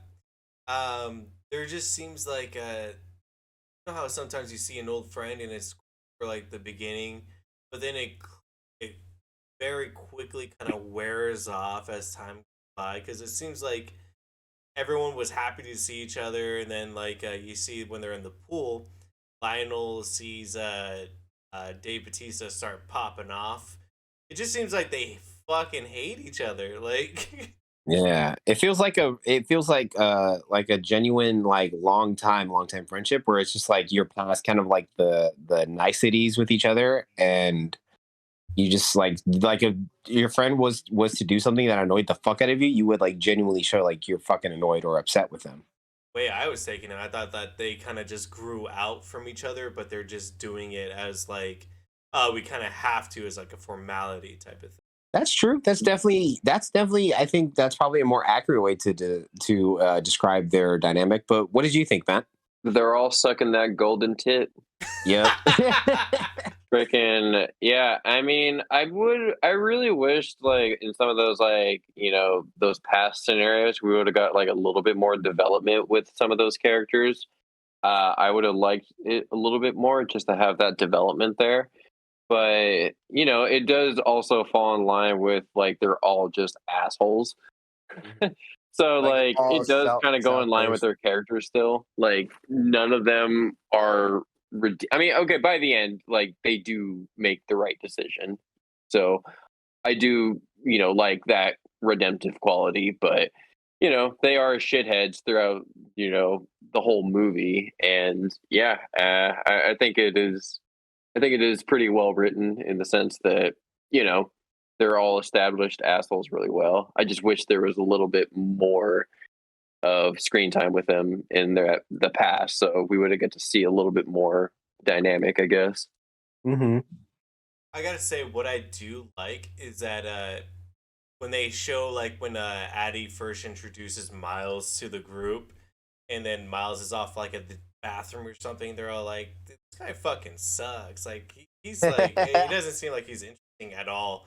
And then you get a couple points like that throughout the movie before it's revealed that Miles is not very smart. It's like when Lionel is talking to like all the investors and everything, they're like, dude, what's up with this Miles guy? Like, yeah, he had a couple good ideas, and yeah, it funded this place, and like even Lionel's like hella like drinking the juice on him. He's just like, hey, this NFT thing really sold this, bought this entire complex. But all the investors are like, they can see through it. They know that Miles isn't as big as what his like image is putting him out to be. They know that he's not exactly like anything special. Mm-hmm. I Yeah. I, I really like how they characterize certain things like that. Yeah. I also really like now that we're talking about it more. Just the dynamic of the disruptors. I liked how Duke was sort of like using whiskey as like an informant to find shit out about Miles by using her to have sex with him. I thought that stuff was interesting too. I was like, oh shit, okay. Yeah, that's such And a she's also using him as like Hmm. starting off for her platform. So it's just Exactly. like they're all just using each other. Hmm. especially like because it's like that's such a misogynistic thing to do, to use a woman as like a sex object to get information to better themselves. Yeah. Like, Like, Yeah, because at first you think it's like, oh, that's Duke's motive, like it's jealousy, but then like it's later revealed that like, oh no, like he's using whiskey to get information from Miles, which Mhm. I felt was an interesting inverse. Definitely. Then you have Birdie, who is like over the hill essentially, like in terms of Yeah. her modeling, and like she's like quickly being replaced by younger people, which is shown by Whiskey's presence. Like Whiskey is getting all of Yes, Miles's yeah, attention, and she's hella jealous about that. And that's a then great point. yeah, so it's like all these people are like hitting their own thing, but they still want to have like relevance in everything. And I also liked with Birdie, like when they were all first when they were on the phone with each other, catching up again or whatever, when they get the boxes from Miles, I liked how Catherine Hahn's character was like, Birdie, you gotta stay off the Twitter after her whole Twitter controversy or whatever. Okay, one scene I did think was pretty hilarious when when her assistant is like describing like something really stupid she did in the past, where like she's like, you did you really go on Oprah and compare yourself to Harriet Tubman or like something like that? And I was like, okay, that's a In good one. spirit. Yeah, I thought that was really good. My- And she's just That like was a good one. appalled by like how stupid she is. my I was just like, favorite oh my god. my favorite little line between those two characters, Peck and was it Peck? Peg. Yeah, Peg. Peg. Like a Peg, yeah. Like bike Peg. Yeah. Anyways, between Peg and Birdie was when she was like, "Oh my God, Birdie, do you think a sweatshop was where they made Oh, sweatpants?" yeah. That was- Yeah, that was a good one too. And dude, honestly though, like that, now that we're talking about this, I just couldn't help but feel so bad for Peg. I was like, she really is the assistant to like the dumbest fucking woman ever. Like, holy shit. It's Yeah, like, she's really sticking her neck out for her. She even like confronts Miles, like, please don't do this. Mm-hmm. like, hey, I put 10 years with Birdie. Like, my entire resume is Birdie, Birdie, Birdie. A little stint in retail, Birdie, Birdie, Birdie. Like, A little stint in retail. I forgot about that joke. One more character that I also wanted to get into. Fucking Daryl. Fucking the random guy that just pops in throughout just the runtime of the movie at random times. It was so funny and stupid. And I love that it has like just there's no reason for it. It's just he's just there. when he's introduced, Miles is just like, "Oh, don't worry about him. He just had some hard times. He's just staying at my place.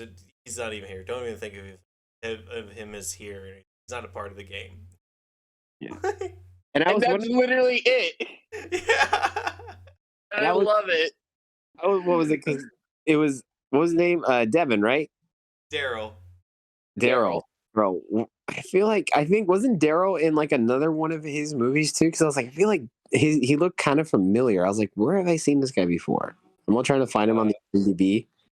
Noah Sagan. I've seen all of Ryan Johnson's movies. Let me see if he's in another one of them. Because I feel like Yeah, he is. He's in Star Wars Episode 8 and Brick. Yep, and Break. That was another one that was Rain Johnson. And then he's in Rain Johnson's new thing, Poker Face. Poker Face. Yeah, I see that. Because I was like, I Ooh, think okay. another one of Rain Johnson's movies. So, and it makes sense that it was Last Jedi. Because I mean, I love Last Jedi, but we don't need to talk about Star Wars right now. But Yeah, it always leads back to Star Wars.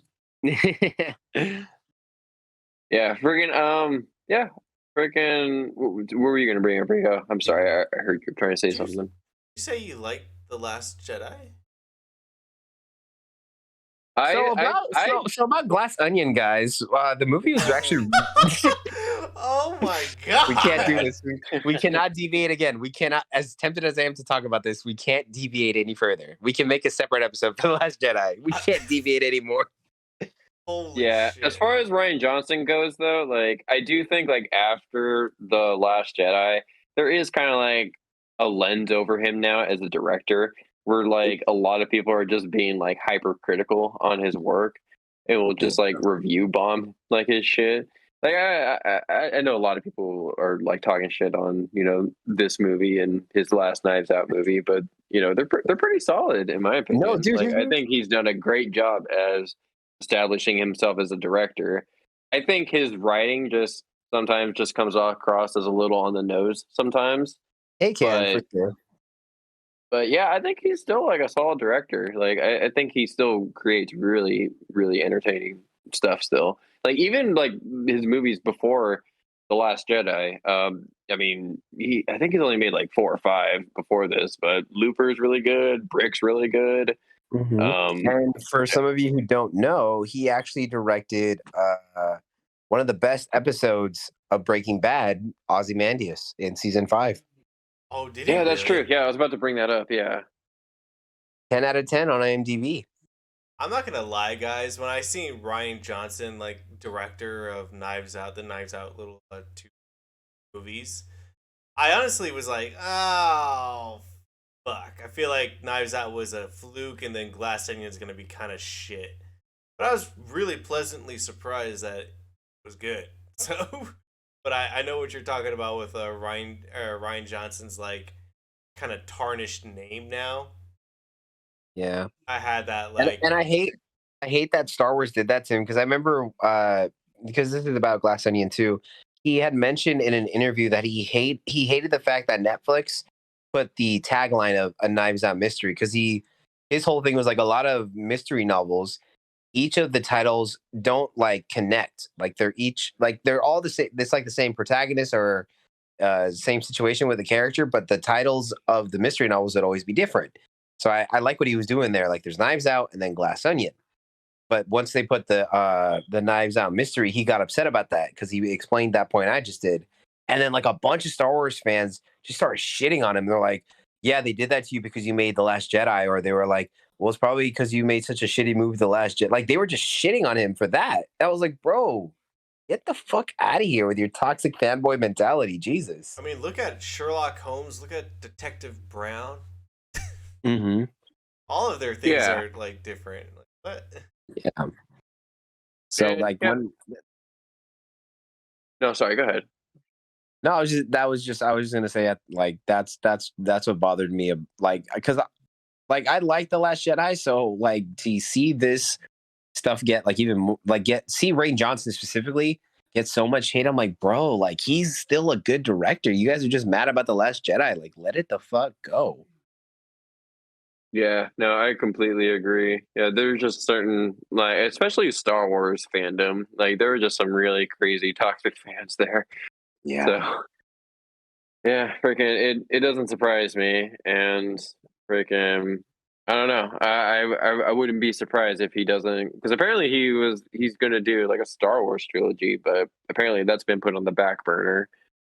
We'll see where that goes. Ew. But yeah, I mean, I wouldn't mind if he doesn't do it though. I mean, he clearly is doing a good job with these mystery-esque movies. Apparently, he is doing a third one too in this universe. So I'd be really interested to see where the next one goes, because these are really great. Just like it's a great concept. Just a detective going from case to case to case. Like I think this really works because like I think like I can't I keep forgetting his fucking name. Blanc. Daniel Craig. Benoit.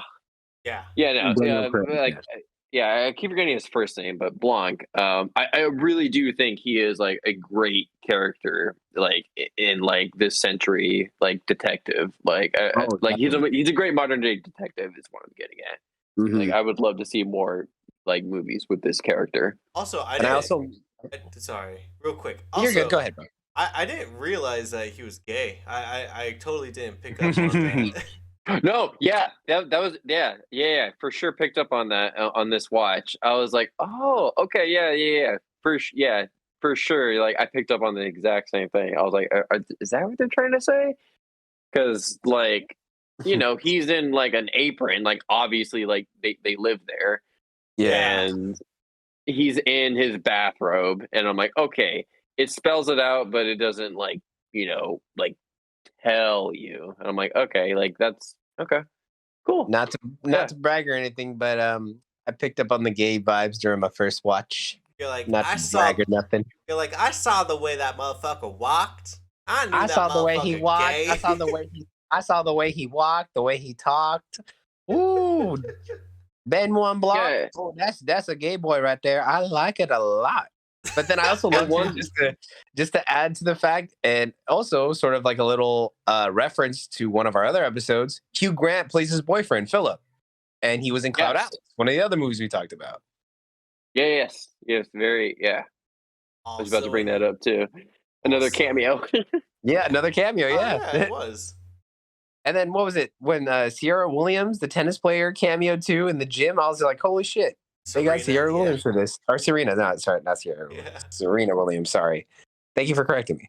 But yeah, so I like how, and the cameos didn't really feel like unnecessary or forced. They were just like there. And if the cameo was unnecessary, it was unnecessary like for the story, because it's like, it just adds to like Miles's like, ego and like eccentric personality. Like this motherfucker really hired Serena Williams to be a gym coach in his own personal gym on his private island. Like, what the fuck? Yeah, and I love that she's like, all right, well, it's your money. Also, Jeremy, also Jeremy Yeah. Renner's hot sauce. Oh yeah, the hot sauce. Fucking Jared Leto's kombucha. Oh, there it is too. I fucking forgot about Jared Leto's kombucha. Holy shit. Yeah, I was like, okay. There was also this quick little thing I wanted to bring up too. I liked how when Helen first approaches Blanc about the case and everything, she's like, I heard on Google you're the world's greatest detective. He just looks at her, he's like, I'm not Batman. And I went, hey. Oh, that's all I wanted to bring as up. the vigilante and everything like that, yeah. Mm-hmm. Towards the end, well, it is the climax. But at the climax of the movie, when LeBlanc hands Helen the drink and then also like the clear, yeah, and then they're all like, or the Heisenberg or whatever, and the Hindenburg, and then she blows that shit up. I thought she died. I thought she killed everyone in the thing. I thought that's what was gonna happen. I personally thought that would have been a better ending, but I do understand like the justice that came with melting the Mona Lisa and everyone surviving. I just didn't think that would happen like that. Realistically, no. That would have been way too dark. Yeah, they wouldn't have done that. Because if we're talking realistic here, like we would have. I seen, agree, like, though, Rico.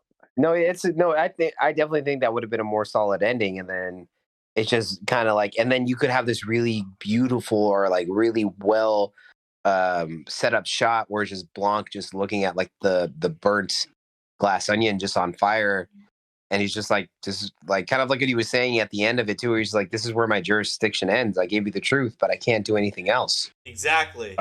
Yeah. So I see what you mean by that. That would have been a much better ending for sure.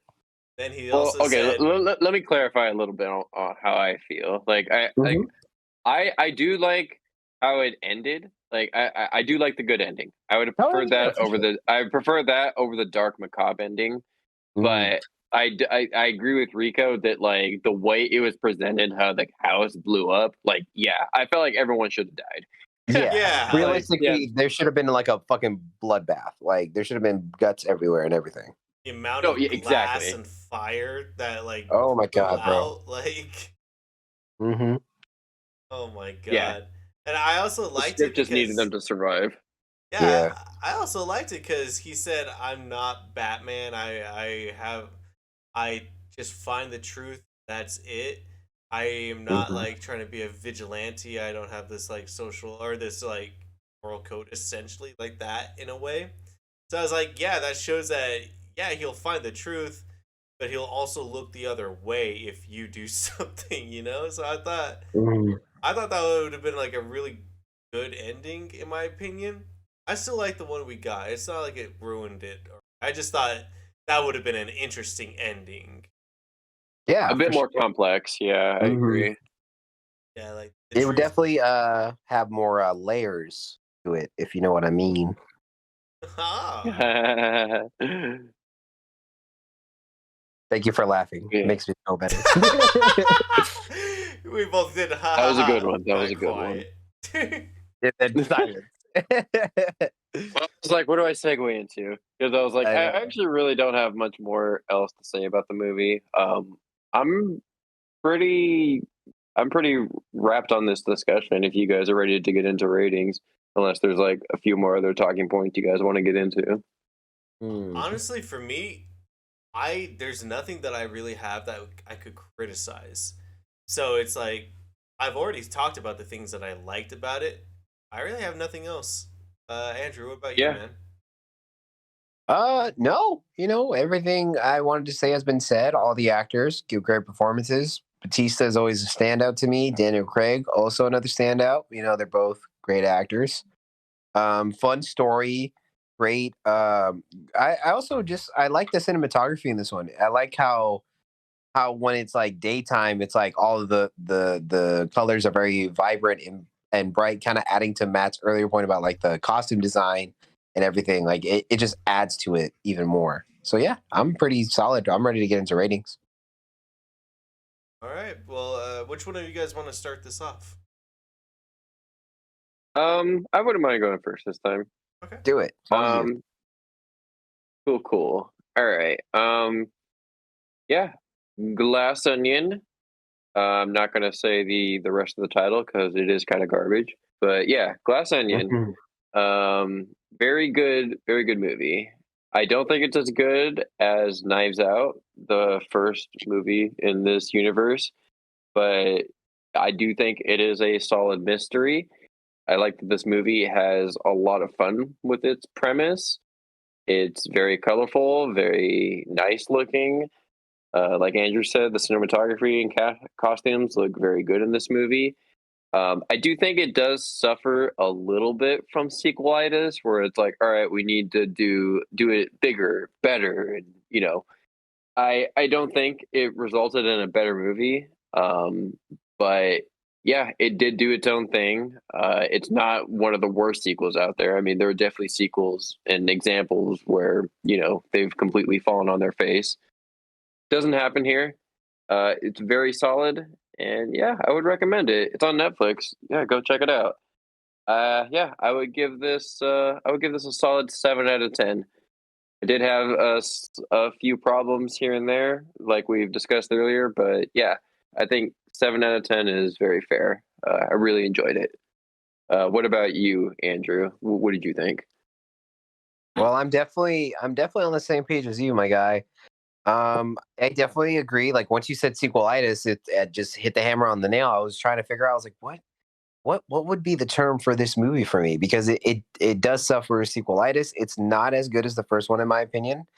But not to discredit Rain Johnson or anything, it's still a fantastic movie, very fun. It's a good time. You can definitely watch it like with your family and friends on like during like a party or like a holiday and just enjoy it. Very good movie. Again, all the actors do great cinematography, fantastic writing at points. There's also points where the writing's a little inconsistent, but the writing overall is still pretty solid, very good. So I'm with you on this one, Matt. I'm giving this one a 7 out of 10 too. Not as good as the first one, but you'll still have a great time with it. Yeah, solid score, man. I was honestly bordering on 7 and 8. However, I think I'm gonna go with 8 on this one, just because I really love the characters. Like, I honestly just really enjoy seeing like Edward Norton just in movies. I feel like I haven't seen him in a movie in a very long time. And then Dave Batista, Daniel Craig, they're all like they kill it in this movie. I really enjoy all of their characterizations. Someone that really stood out to me as well was Helen. I really like her story and her character in it, her personality. The one thing that kind of detracted me, and going into the future, I might like dock my score down a little bit. But the main difference between this one and the first one was the way that like there's a huge chunk of it that like goes back in time. It's like, oh yeah, 2 weeks ago, uh, Helen came up to me and this is how this has happened, and then a big portion of the movie is just explaining how they got there essentially, and it kind of detracts me from it because it's just like explaining their process leading up to it, and it kind of makes it seem like it's trying to hide the fact that they were overthinking it, because the answer to this problem, the whole murder mystery, is really easy. And even LeBlanc said that too. He's like, I already knew who it was. It was just I was just overcomplicating it because I felt like this guy who was supposed to be this like genius, and there's no way he would do something so stupid, and I was just overcomplicating it. And yes, this guy is actually stupid because I just let my image of him get away with me. But yeah, so it's like when you compare the actual mystery element between this one and the first one definitely is superior. So I guess in that vein, I'm gonna dock mine down to 7. Damn it, I talked myself into docking it. I just, I mean, yeah, if you want, bro. I mean, Shit. if you love it, I mean, rate it however you want, man. yeah, dude. Fuck No, it. just talking about it out loud right now, it fucking made me dock it. I'm not gonna lie, 7 is a great score. I really love this movie, man. I liked it. I was like, holy shit, this is fun. I mean, I love a lot of 7 out of 10 movies. I love a lot of 6 out of 10 movies. I mean, I'm honest with how I rate quality. So, I mean, as long as you can translate how you feel and articulate how you can rate it. I mean, I think that's all that matters. 100%. And plus, you've now set a new milestone. Our first score switch, right? I don't think any of us have done it mid episode, have we? Or mid rating? I don't think I have. Maybe if it's gone lower. I know. I don't know. I don't think so. Yeah. No. I Like, mean, or are you just like- stalling on that, Rico? Are you knocking it down to a 7? Yeah, I'm knocking it down to a 7. We got to Okay. do the jackpot noise for that. Oh, that sounds like a lackluster jackpot. I didn't mean for it, but Well, fine. We'll do a lackluster one. Just to. We got it on both movies too. We did. Oh shit! Yeah, we all have the same score on both oh movies here. yeah, Holy fuck!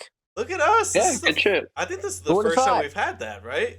I was about to say, I think Banshees and The Whale we did, but you gave Banshees a 9, and Andrew and I both gave it a 10. And yeah, no, That's right. no, I was about to say, this might be a first where we got them, all aligned. Fucking Wow. gnarly Harley. Hey, Gnarly hard. if you have a differing opinion, you're wrong. Wait, what about the Child's Play M3 gun? I don't think we had the same ratings on that one, I don't think we did. or did we? I gave Megan a 6 and Child's Play a 7. I think I gave Megan a 7 and Child's Play a 7 as well. I think I gave both movies a 6. I don't remember. I could have I don't know. swore I gave both the same rating because I honestly really enjoyed both. But I do remember that was like one of the first times I've rated higher than you guys. Yeah, This so is why we get IMDb, guys. I know. Yeah. I'm telling you. I just haven't. I have IMDb. I just haven't rated the movies we've already talked about. Like I have them rated, but I haven't like put the ratings on my IMDb. And I just recently hold on. How many ratings do I have on this IMDb? Hold on. I gotta flex real quick. Of course, Hold. Give me 1 Look at second. this guy. this guy. Your Look at, ratings. Okay, I found it. I have Jesus. Okay, and I watched 3 movies today too. Jesus. So it just went up another 3 today. Freaking 1,183. what in the actual fuck? And bro, and like bro, there's some people I see that are in like like the 3,000-4,000 range, and I'm like, Jesus fuck, I'm just a novice. I'm just a novice, really. It's the novice. Yeah, fuck. Like, ugh. Like, I mean, I like getting that experience in. I mean, like I said earlier, like I even appreciate like watching like some shitty movies now because I mean, I don't know, like I have to watch a 3, 4, 2-star every once in a while. Hey, that's like the So, palate cleanser right there, you know? no, exactly. Like I mean, I guess in the sense like I could watch a palate cleanser afterwards. Like, okay, like, ugh, I just watched like a 3 or a 2. Like, I need to watch something better. So, yeah, like for example, like today, like, fuck, I started my day fucking watching Bad Boys. Like, ugh, that shit was awful. Bad Boys or Bad Boys 2? Bad Boys 1. I did not like Bad Boys 1. I Like, liked Really? Bad Boys yeah. 2. I like bad. I mean, honestly, I kind of like all the Bad Boys movies, but I will say, the first one isn't my favorite. Yeah, I have yet to watch 2, so I'm curious to see how that one goes. But yeah, I watched the first one today because it was on Netflix. I was like, oh yeah, this isn't funny. Like, this is just like fucking typical misogynistic Michael Bay fucking humor. Like, it's just really fucking lame. The action was really bad too. Surprisingly, like I was really shocked by that. I was like, okay, it's Michael Bay, so at least the action would be dope. But yeah, if you guys go like trust me, if you guys go back and watch Bad Boys now with like your adult lenses, trust me, it does not hold up. Like even the action was like really bad. Oh my! Hey, just wait until you watch the newest Bad Boys that came out. That shit was garbage. You didn't? I actually liked that one. You didn't like it? Dude, it was the first time I ever felt like Will Smith was old. Oh, So, bro, like, I actually heard that. I heard bad things too. Like, well, I heard both, but mostly bad. yeah, it I was like mean, hearing I don't know. Will Smith do like a modern day slang terms, like miss me with that bullshit. That's not bad.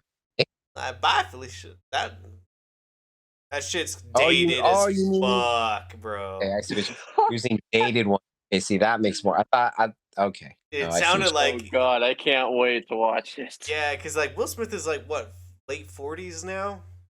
No, I think. No, 50s, bro. He's got to be 50s. Ain't no way he's in his 40s. So if he's in his 40s, what the? How long have we been alive? What the hell? Well, I Hold mean, up, let me see how old he is. I'm on IMDb. wasn't he like a teenager He's in the 54 years. 90s? 54? Okay. 54. Yep. Oh shit! I totally Yep. thought he was a teenager in the 90s. Yeah. Ooh, yeah. Andrew's right. Yeah, 54. Jesus. So but damn, it's like all right, this guy in his 50s, like speaking as if he's like a young 20-year-old buck, man. It was so weird to me. Okay. Yeah. Yeah. I'll get back to you guys on my thoughts on that one when I get through this trilogy. But yeah, not impressed with the first one at all. Did not like it. It was my least favorite movie of the day, which I actually did watch Glass Onion today too. So freaking like it's fresh in my head. So that was my next movie. So that was my cleanser. Well, now I'm scared to watch the Bad Boy movies because I like them all. And now that we've been doing these episodes and we're all being more, well, like I'm definitely becoming more critical. I've always been critical of movies, but never to the point where I'm like, that's a bad movie. I'll just be like, well, there was this problem with the movie, but I still liked it. But now that we're doing these episodes, I'm becoming more critical. I'm worried to watch movies that I actually really like because then I'm like, what if I think they're shit now? I know that's why I would be here with like praising certain movies, and then I watch them again. I was like, oh my god, this movie's fucking dog shit. Why did I like this? hey, that's why you got to get Yeah. your guilty pleasures out first. I got Starship Troopers out. I got all my favorite movies out first. Hey Big man, Trouble one in of them Little was China. not a guilty pleasure though. Like Starship Troopers was actually good. Like No, yeah, I can't that say the was- same about Big Trouble Little China though. Yeah, But So good. yeah. it's okay. Yeah, freaking Yeah, I mean, I definitely would be curious to get into like when one of us recommends a movie that we've all watched, but it's a movie from our past to see if it holds up. That would Like, I be definitely have a few recommendations like that I want to get into soon for because sure. it'll incite interesting conversation for sure. Godzilla 2000.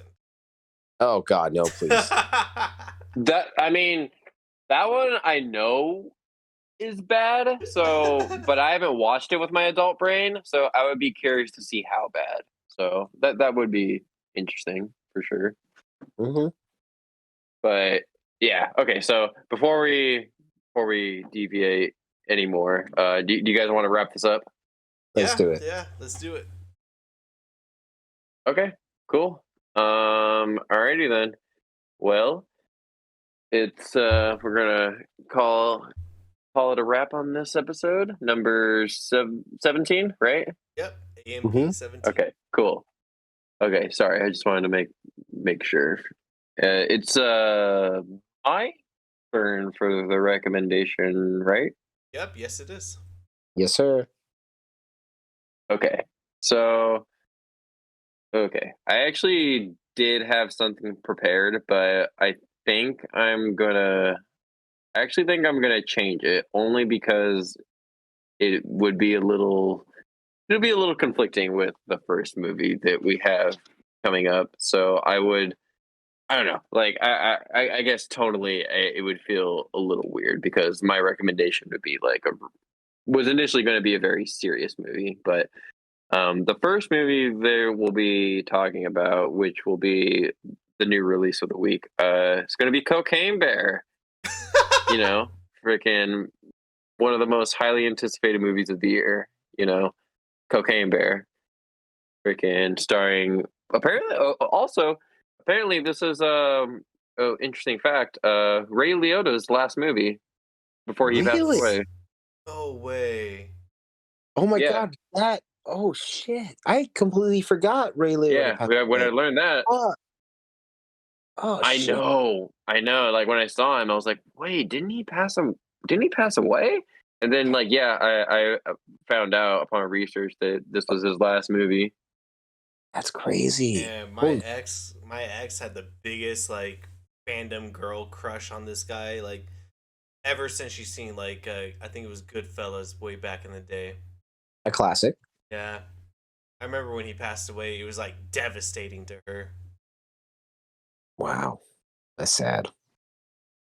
Can't believe that. I can't believe that he's in this movie. That's gonna be crazy. Mm-hmm. Cane Bear. Wow. Cocaina bear. Cocaina bear.